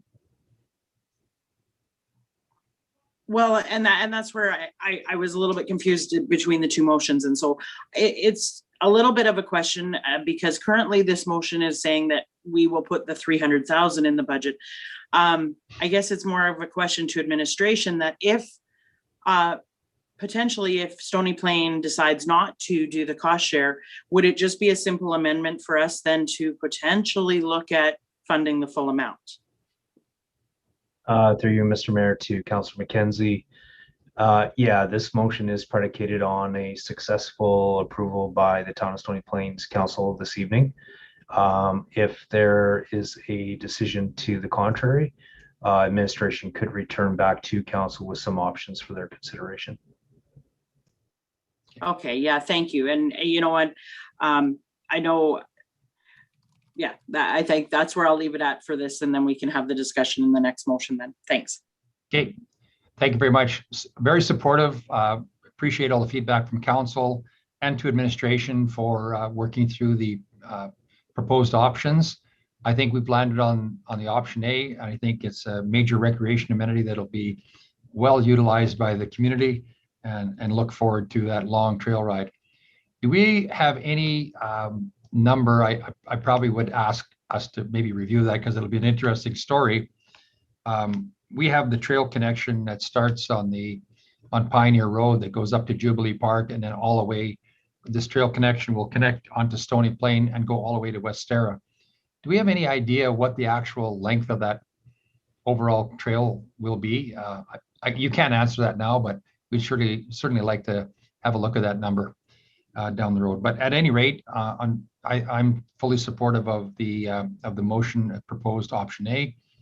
And with that, I will call the question on the motion. Okay, thank you very much. That's been carried. Okay, could I get a motion, please, for the second motion? Councillor Acker.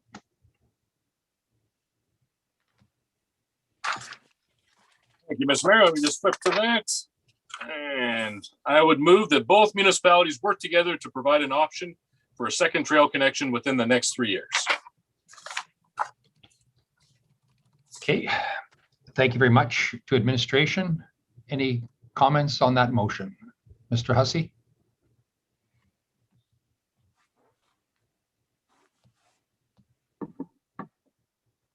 Councillor Roth, go ahead. I know what within the next 3 years means. It could mean 3 years less a day from today, or it could mean next week, which I know isn't possible or feasible, but I would just hope that that trail would happen as soon as possible. I think that so I hope we wouldn't have to wait 3 years, but I think the major benefit for that trail would be delivered to Stony Plain residents who might want to come to Spruce Grove for shopping, for the shopping area that is in Spruce Grove on and near McLeod Avenue and Jennifer Highway and to the east of that. So I think those residents would benefit more than Spruce Grove residents would, but there'd be traffic going the other way as well. But and I know that there would be benefits for the business community in Spruce Grove as well. So I would just hope that we wouldn't put this on the back burner and wait the full 3 years. I would like to see it happen sooner rather than later. Thank you. That's all I have. Okay, thank you very much. Councillor Oldham. Thank you, Mayor. Through you, Councillor Roth, that's the best segue to an amended motion I think that I might ever get. So thank you for those comments. I know today there was a lot of discussion between our council and Stony Council and back and forth from administration. So this amendment is kind of a summation, if you will, of many, many discussions from a lot of people and a lot of work done to find some common ground and build upon the concept of the north proposal on Boundary Road and build out the trail system potentially even further. And we can only do so much in 1 year. But this next amended motion to Councillor Acker's motion will maybe get the ball rolling on building this trail out to even a greater extent. So I'd like to make an amendment to the motion, Mayor, and I'm going to read it, but this kind of comes from the work that many people did today. I would move that administration be directed to work with the town of Stony Plain on the preliminary design for a second trail connection, and that a spring budget adjustment of up to $50,000 for the second trail connection be included in the list of spring budget adjustments for council's consideration. So that's an amendment to the second motion made tonight under this category. Okay, thank you very much, Councillor Oldham, for that amendment in regards to, I guess, providing some certainty to our friends in Stony Plain in regards to the second trail connection. I believe that the community of Stony Plain and Spruce Grove in our preliminary discussions both share a common interest in trail connectivity and the opportunity for us to improve that trail connection to where we're going to sit down and look at a secondary trail is a good one. And I think it was one that Stony Plain was very interested in, with having that other option. So, it's a good news story for the amendment. I'm going to defer to Mr. Skrepnik in regards to the amendment and the request to Councillor Oldham's request for an additional $50,000. Yeah, thank you, Mr. Mayor. And I just want to take a brief moment, if council can indulge me and the city clerk. I just want to make sure that the spirit and intent of both motions work. So the way that I'm sort of reading this is that the motion prior to the amendment provides direction to city administration to work on a second trail connection. What the amendment serves is more specificity that we're going to also look to put $50,000 and that be referred to the spring budget adjustment for preliminary design. So I'll maybe just ask our city clerk to make sure that what's being proposed in terms of an amendment to the motion works from a procedural perspective. Thank you. Through you, Mr. Mayor, to City Manager. Yes, we do need to make sure that the motion that's amended is worded just a little bit differently. So our motion would be that the motion be amended by replacing it with the following wording. And I know it's like a little nuanced, but we just need to make sure that we have that distinction so we don't have two motions on the floor. So Councillor Oldham, I will ask that you move that the motion be amended by replacing it with the following wording: that administration be directed to work with the town of Stony Plain on the preliminary design for a second trail connection, and that the spring budget adjustment of up to $50,000 for the second trail connection be included in the list of spring budget adjustments for council's consideration. I would like to make that motion. Thank you. And then procedurally speaking, Mr. Mayor, we will vote on that amendment and then we'll vote on the motion. Okay, thank you very much. So that is the amendment. That is the just a little bit of a change in the amendment. So thank you very much. Recognizing that we will vote on the amendment so that it connects with the original intent of the motion, that it be done, the trail connection be done within the next 3 years. So we're gonna have the discussion. So thank you very much, Councillor Oldham, for the amendment. I'm going to open up the floor for discussion on the amendment. Okay, Councillor McKenzie. Yes, thank you, Mr. Mayor, and thank you, Councillor Oldham, for bringing this amendment forward. I just have a little bit of a question on this. To me, in the last few months, it's come forward, you know, we're going to try and get this 25-year-old trail connection done. And I think it's great. Throughout the last years, Spruce Grove has built trails, Stony Plain has built trails, and we literally have that last mile connection to give us a beautiful connection between both communities.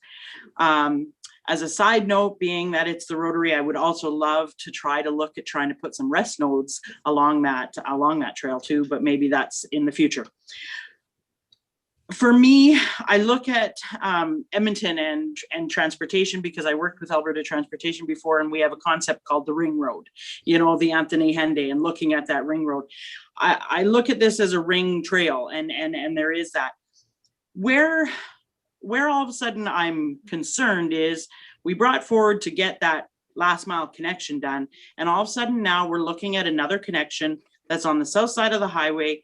I don't see a lot of benefit to Spruce Grove residents. Not saying I'm willing to work with regional connections and shared investment for shared benefit. And, you know, sometimes it's we rub your back and you rub ours, and I get that. But what I would like to do with this amendment is my concern about just putting it as the preliminary design. I think we're jumping ahead of the game. Why wouldn't we actually look at an overall trail feasibility study first, and look at Stony Plain and Spruce Grove, and make sure that that is where the next priority for a connection, or does it tie into the overall loop of the whole system? Or, you know, I'm just struggling with, you know, we're looking at 50,000 and Stony's looking at 50,000, 100,000 for a second connection, when we don't even know if that's the feasibility of that makes sense to do preliminary design.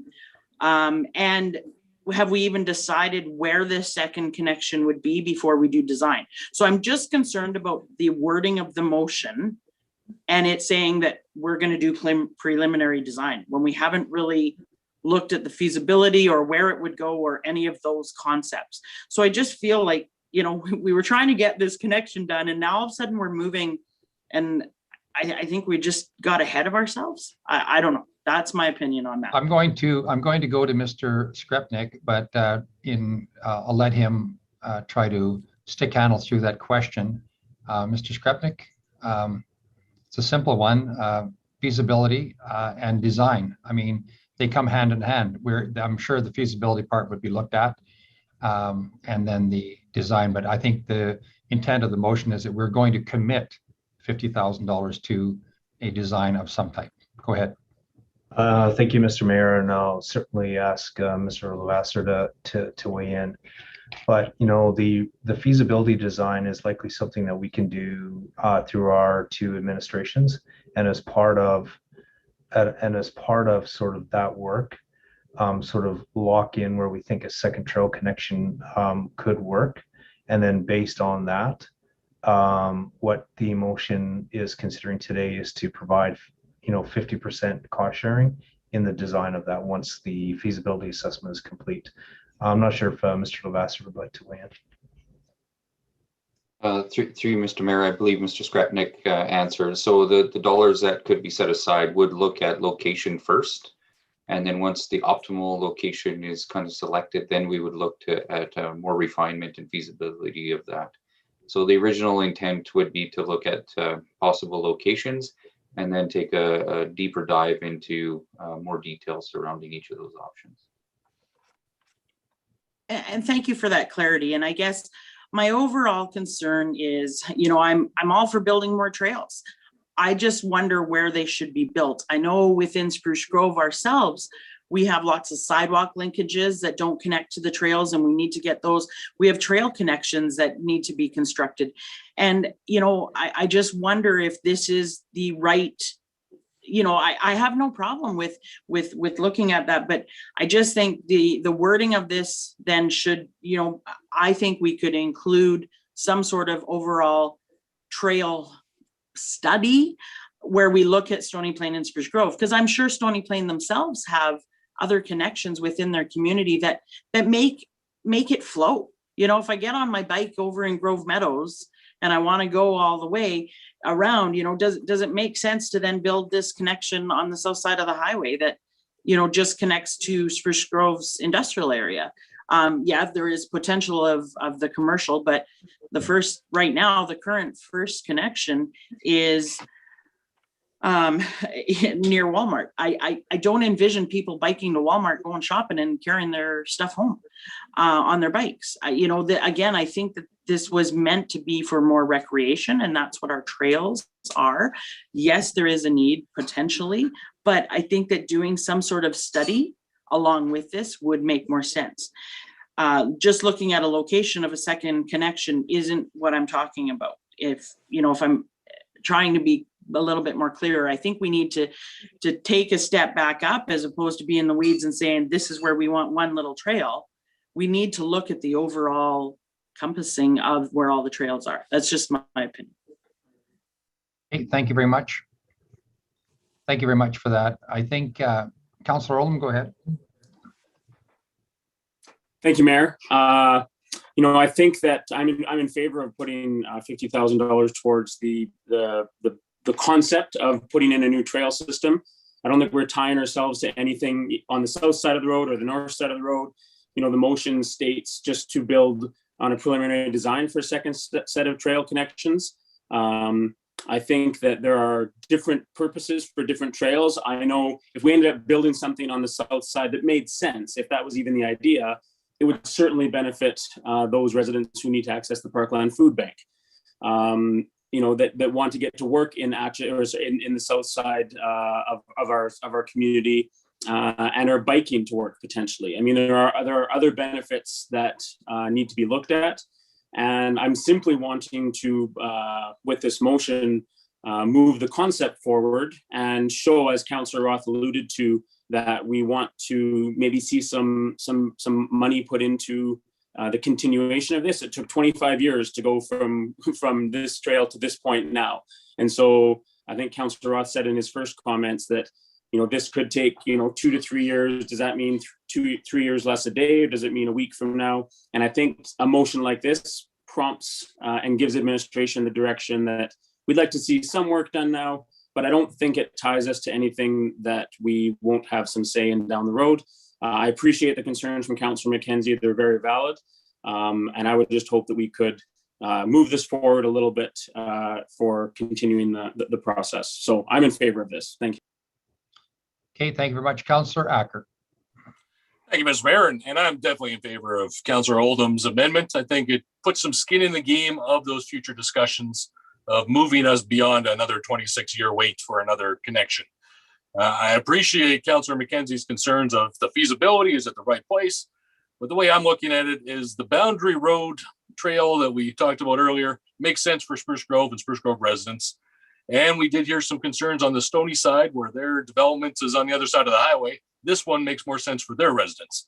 So I'm happy to continue on the discussions, put a little bit of dollars towards, seeing where this partnership leads and hopefully extend it to the phase 2 of the next trail and have our administrations continue to do the good work that they did on this first one. So I'm very supportive. I think let's let our administrations work together, identify what the possibilities might be, have a couple dollars in place for them to be able to do that. And then we can have those exciting next chapter questions of those future trail connections. But I think it gives assurances as well to Stony Plain that this one will hopefully get built this year. The next one that's going to benefit, I think, more the Stony Plain residential on the other side of the highway is also in the cards, and it's not another 26-year wait. So I'll be supportive of this. Okay. Thank you very much. Anybody else? Councillor Grilke. Yeah, thank you, Mr. Mayor. I think it comes down to similar comments to what Councillor Acker said. I feel like we need to show good faith that we're going to do a future project that puts it on the books, so that there's not, any misconceptions or miscalculations of what the expectations were between the two communities. I do appreciate though what Councillor McKenzie is asking for, and I think that that is something that we definitely need to include in the future. But for today, I'm supportive of this to move it along, give some assurances to our regional partners that we're serious about moving this forward to a mutually beneficial trail system. And it might not benefit us, our residents in a way, but it may benefit our businesses on the south side of the highway. So it certainly could be seen as mutually beneficial. So I will support the amendment. Okay, thank you very much, Councillor Grilke. Any other questions or comments in regards to the amendment before I call the question on the amendment? We do have to clean up the amendment wording a little bit, so I will get back to administration. But before I do that, I'm going to go to Councillor Stevenson.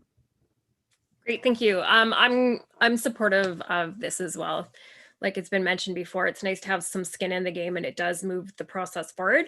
I do appreciate, though, however, what Councillor McKenzie is pointing out, just in terms of having that broader picture, that longer term vision. I think it's of benefit to everyone when we can say this is sort of what it looks like. And I guess the example is what we were presented tonight with option D. And I'm not saying administration did this, it was hastily put together, but my concerns from the very get-go about option B, I think it was, where it ran north of the highway, is not any less with option D. It's the same concerns.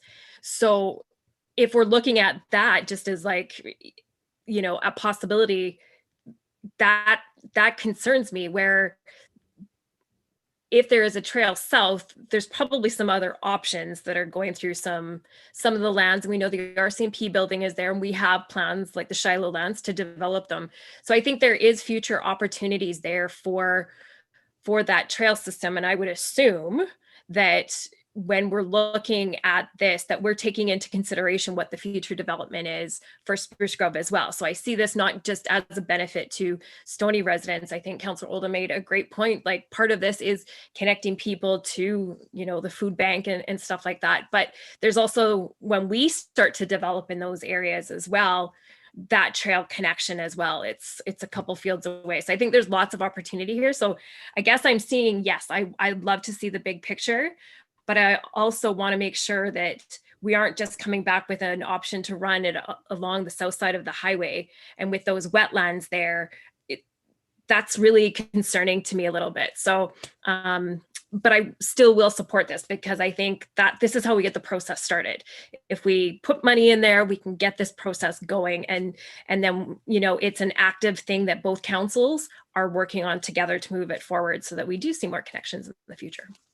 Thanks. Okay, thank you very much, Councillor Stevenson. Councillor McKenzie. Thank you, Mr. Mayor, and sorry for, thank you for allowing me to speak one more time. I just want to add some clarity, just because some of the comments that were made. by no means am I against this. And with the original wording, you know, work together to provide an option for the second trail. I'm in total favor of this. I'm in total favor of adding in the 50,000. I'd even be willing to put in a little bit more to make sure that we are looking at where my issue is the current wording. And Councillor Oldham's, when he first proposed the motion, didn't include preliminary design. And then it was administration's recommendation to include that. And my concern is, and maybe it's the engineer in me, but when you say 50,000 to do a preliminary design, then you're doing as a design. And so you already kind of have those options laid out. And that's, so my concern is not on the motion at all. It's just the wording of preliminary design. So I just think that that is tying us to something that maybe we're not quite fully understanding. And maybe Mr. Lavasser can clear that up a little bit for us or something. Through you, Mr. Mayor, administration understands what council is seeking. And so we'll make sure that we tailor any kind of work that we put out to accomplish that goal of looking at the options and providing. But the council average the person clarity. reading this motion may not. And so I would hate for this to come back on council and say, you didn't actually do the design. So, you know, as we're moving the options forward, what if we can't get right away along the CN, or what if we can't do that? So, you know, I would hate to come back on council to say, hey, you said you were going to do the design and you never completed the design. So the wording preliminary design is, so it's great administration understands what council wants, but if you have the average citizen read that motion, we potentially may not get to that point. Okay, thank you very much, Mr. Skrepnik. Yeah, thank you, Mr. Mayor. And, you know, this might be a good segue. I mean, certainly if council wants to continue debating the motion, that's absolutely your prerogative. I'm going to ask whether or not the city clerk believes we should take just a quick recess so that we can make sure that we get the wording of this motion correctly.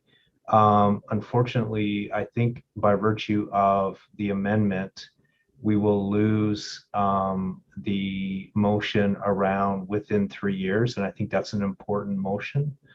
So I'm wondering if the city clerk would recommend that we take a small recess to allow maybe Mr. Lavasser and Ms. Gray and I a bit of time just to make sure that we get this motion really clear. Okay, thank you very much. And I was, when you asked for the opportunity to blend the amended motion into it, the wording has to, I think, include the original intent of the motion that this trail connection be completed.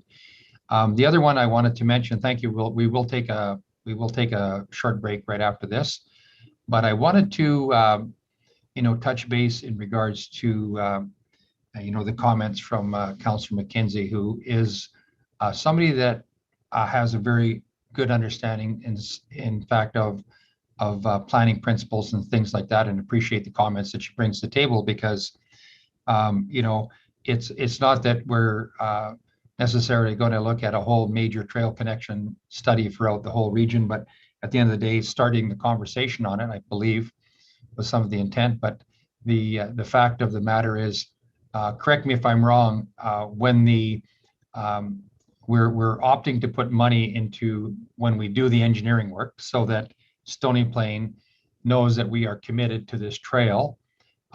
So that's the intent of the amendment.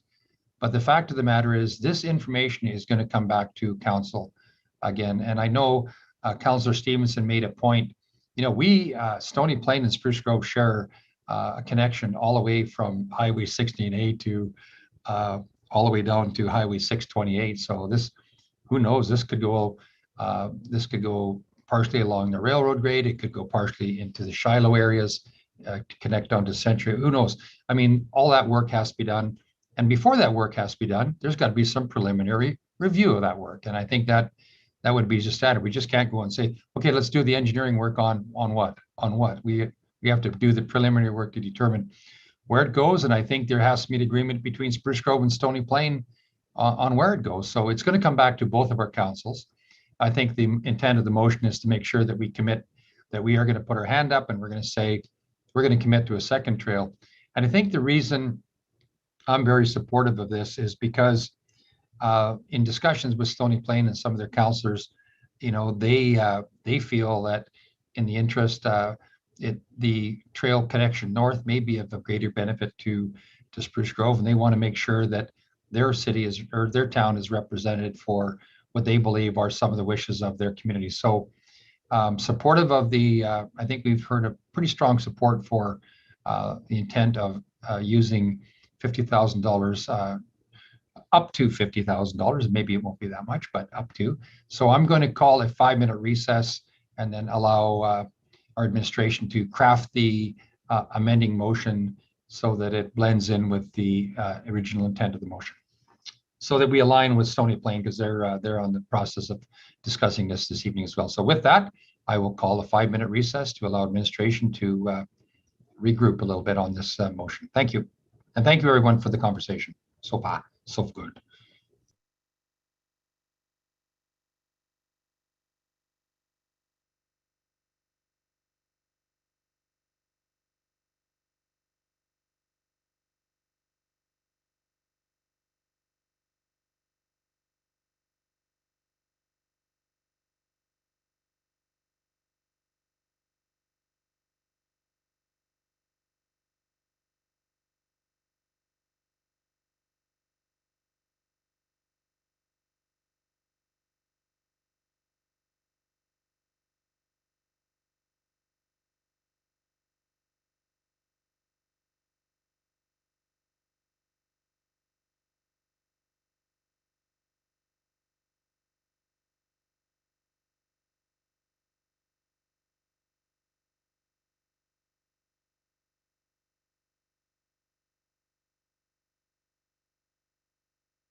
Okay.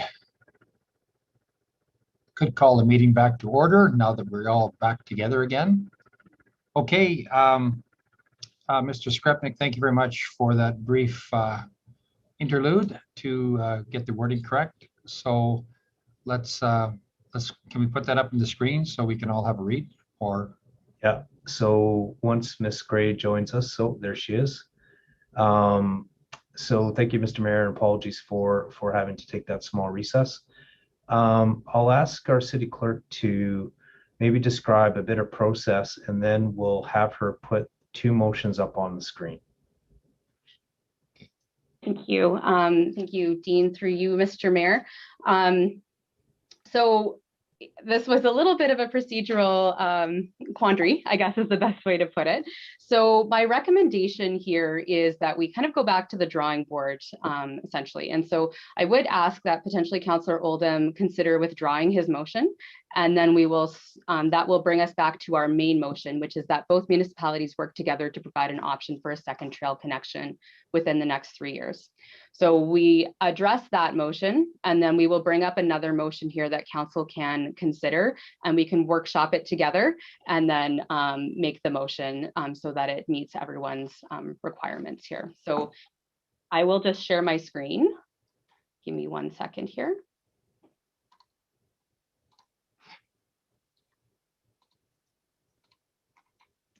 And so our main motion, as I mentioned, was that both municipalities work together to provide an option for a second trail connection within the next 3 years.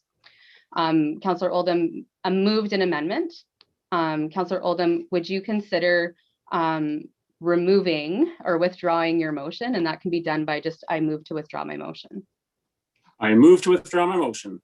Okay, great. Mr. Mayor, if you may call the question on that motion or open up the floor for discussion, pardon me.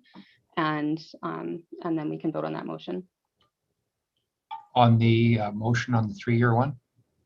Okay, Councillor Oldham made a motion to withdraw. I accept that motion. Okay, first of all, accept that motion for him to withdraw. Now we're going to go back to the main motion that we work together for an option for a second trail connection within the next 3 years. So that is for us to work on that. So I will ask for somebody to make that motion, or have we made that motion already? We have made that motion. Okay, good. Made that motion. Okay. So any questions or comments in regards to that motion? Okay. I can't see my whole screen because we have, I can't see anybody. If anybody wants to speak, you can just, there we go. Any questions or comments in regards to that main motion? Seeing none, I'll call a question on the motion. Okay, that's been carried. Sorry, Mr. Mayor, I'm really confused as to what we're voting on, because when they were scrolling down, so are we amending that first one? No, we've already voted on the first motion. Now we're on the second motion that both municipalities work together. No, well, sorry. So if I may, Mr. Mayor, so the vote that was just carried was on this first motion. So whoops, sorry, the main motion. So that both municipalities work together to provide an option for a second trail connection within the next 3 years. That's right. That's what I thought we were voting on. That's what I. And the vote wasn't declared technically. So, well, I hadn't raised my hand, but okay, this has been really confusing because I don't understand what it provide an option for, but that's fine. I will vote. I'm raising my hand. I've said yes to this one, so please mark me on that. Over the next 3 years, okay? Okay. Okay, thank you very much. That's been carried. So now we have a third motion that we're going to bring forward. So let's have a read on that. Councillor Oldham, if you want to read that motion into the record, if you could make that motion. Mr. Mayor, would we like to discuss this potential motion first before we read it into the record? Okay. So I will ask that Dean or our city manager, Mr. Skrepnik, or Corey, please introduce this motion. Yeah, thank you. Thank you, Mr. Mayor. So the proposed motion that we came up with was that administration be directed to include a spring budget adjustment of up to $50,000 for the second trail connection, be included in the list of spring adjustments for council's consideration, and that the funds be expended once a preliminary feasibility assessment is completed. And the purpose of this motion is to give some degree of consideration for ensuring that there is some degree of feasibility before we actually go forward with any kind of major expenditure on design. That's the motion that we've been able to come up with, Mr. Mayor. Okay. Okay, thank you very much. And, thank you very much for that. So I would ask then for Councillor Oldham to read that motion, and then we'll open up for discussion.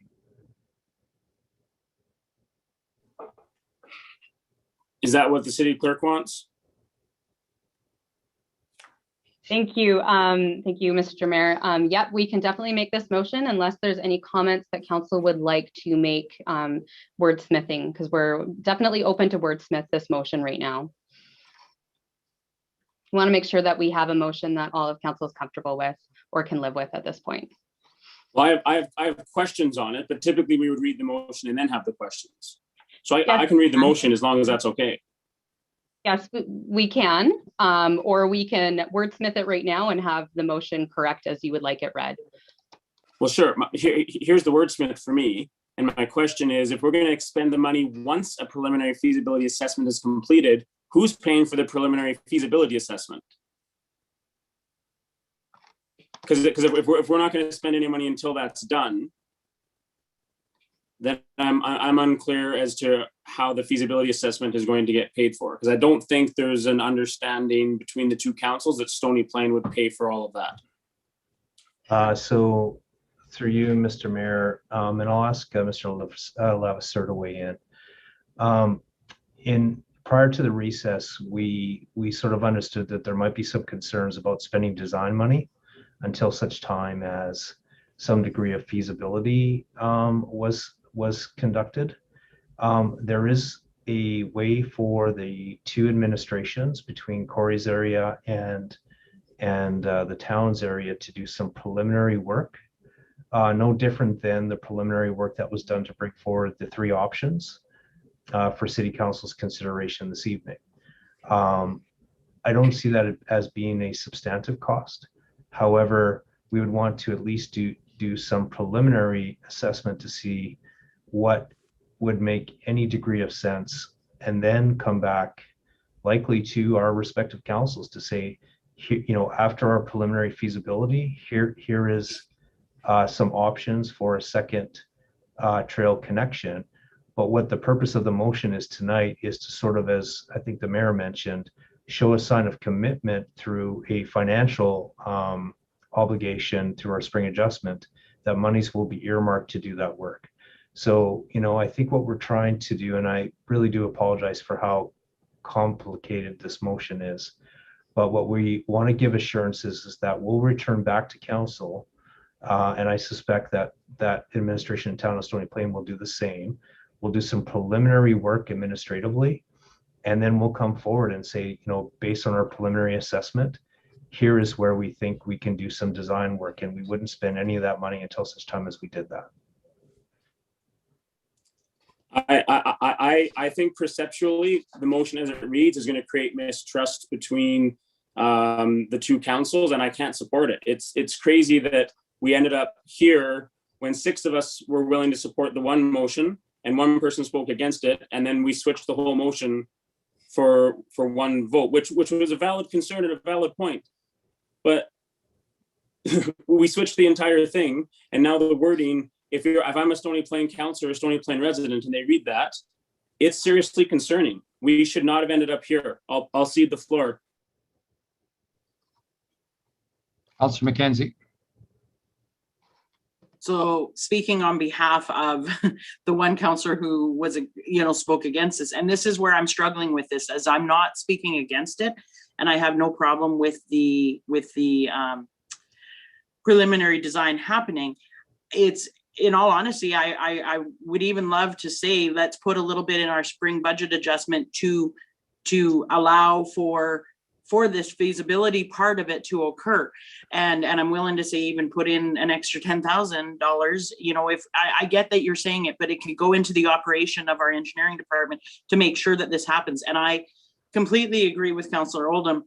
This does not speak to what the intent of this motion was, which is to let Stony Plain know that we want to work together. And that is by no means what I wanted to stop, because I am totally in favor of moving forward with this and going with it. And I love the option. I just was worried about the wording of preliminary design.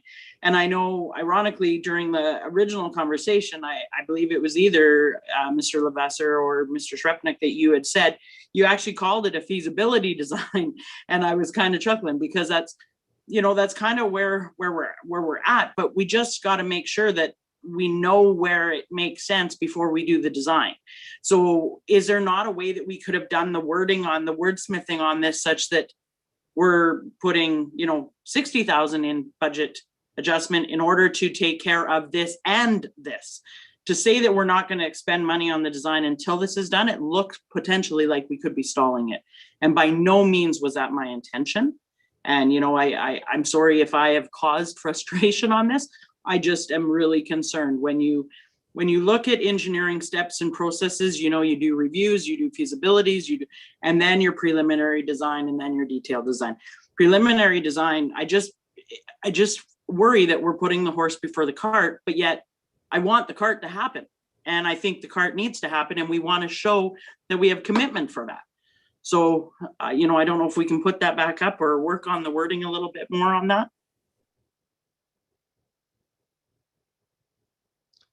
Councillor Grilke.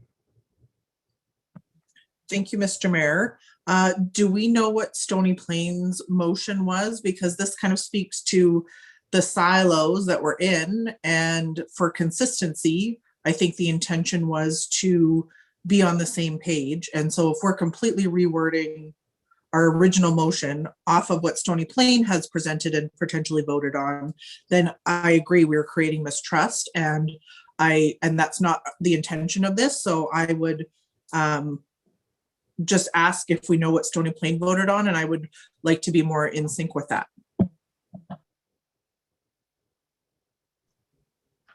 Through you, Mr. Mayor, I'm not sure.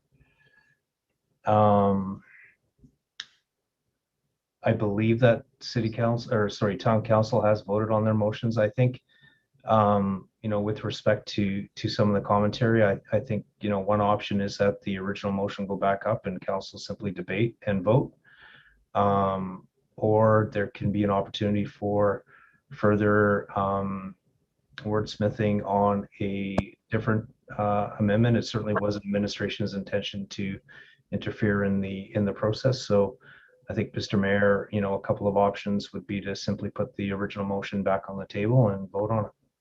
I'm comfortable with that. Thank you. Thank you very much. And, you know, I think, you know, when we, you know, and I appreciate everybody's discussion, and I totally agree with Councillor Oldham said, and I actually had a little bit of a flutter in my breathing when that happened, because he's absolutely right. Here's Spruce Grove that worked on the actual motion that we sent to Stony Plain today to try to get over the hurdle on this convoluted conversation about this trail that's turning into, a lot of, a lot of back and forth. I think the intent of what we're trying to do, though, and I fully support going back to the original and putting it on the table for us to vote on, and recognizing, of course, in regards to Councillor McKenzie's conversation, is that we are going to do some preliminary work on this. Both councils, both administrations are budgeted for it. We have staff for that.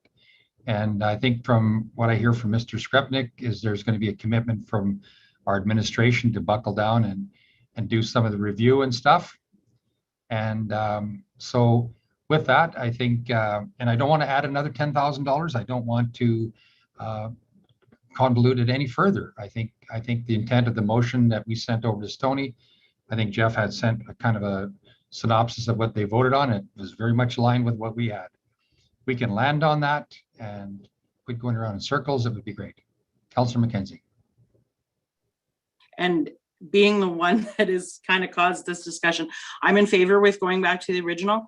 I think from what I heard, and I'm assuming, but I think one of the other things, if we could add in a sentence on that though, that council also directs our administration to look into the feasibility. Well, you know, just that's a straight sentence, right? It's not saying that we're not putting that as to stopping it. Like the wording right now definitely does create distrust, I believe, if you were to word that. But I'm fine with going back to just the original motion as well. I don't feel comfortable with it, but I am totally in favor, and I know what the intention behind it is. And I think that's the intention that we want to set. So I apologize for creating a lot of back and forth, but I think it was a discussion that needed to happen. Okay, thank you very much. I think we'd like to go back to the original motion. I don't want to look at necessarily adding another sentence to, which would be similar to what the same wording that we had. Let's just go back to the original motion, same one that Stoney just voted on. Let's get over the hurdle on it. It's pretty straightforward. I think we have a commitment from administration to do the work in regards to a lot of the conversation that went on. It's going to come back to all of us, before we, it's got to come back to our council. So there's going to be some preliminary work done on it.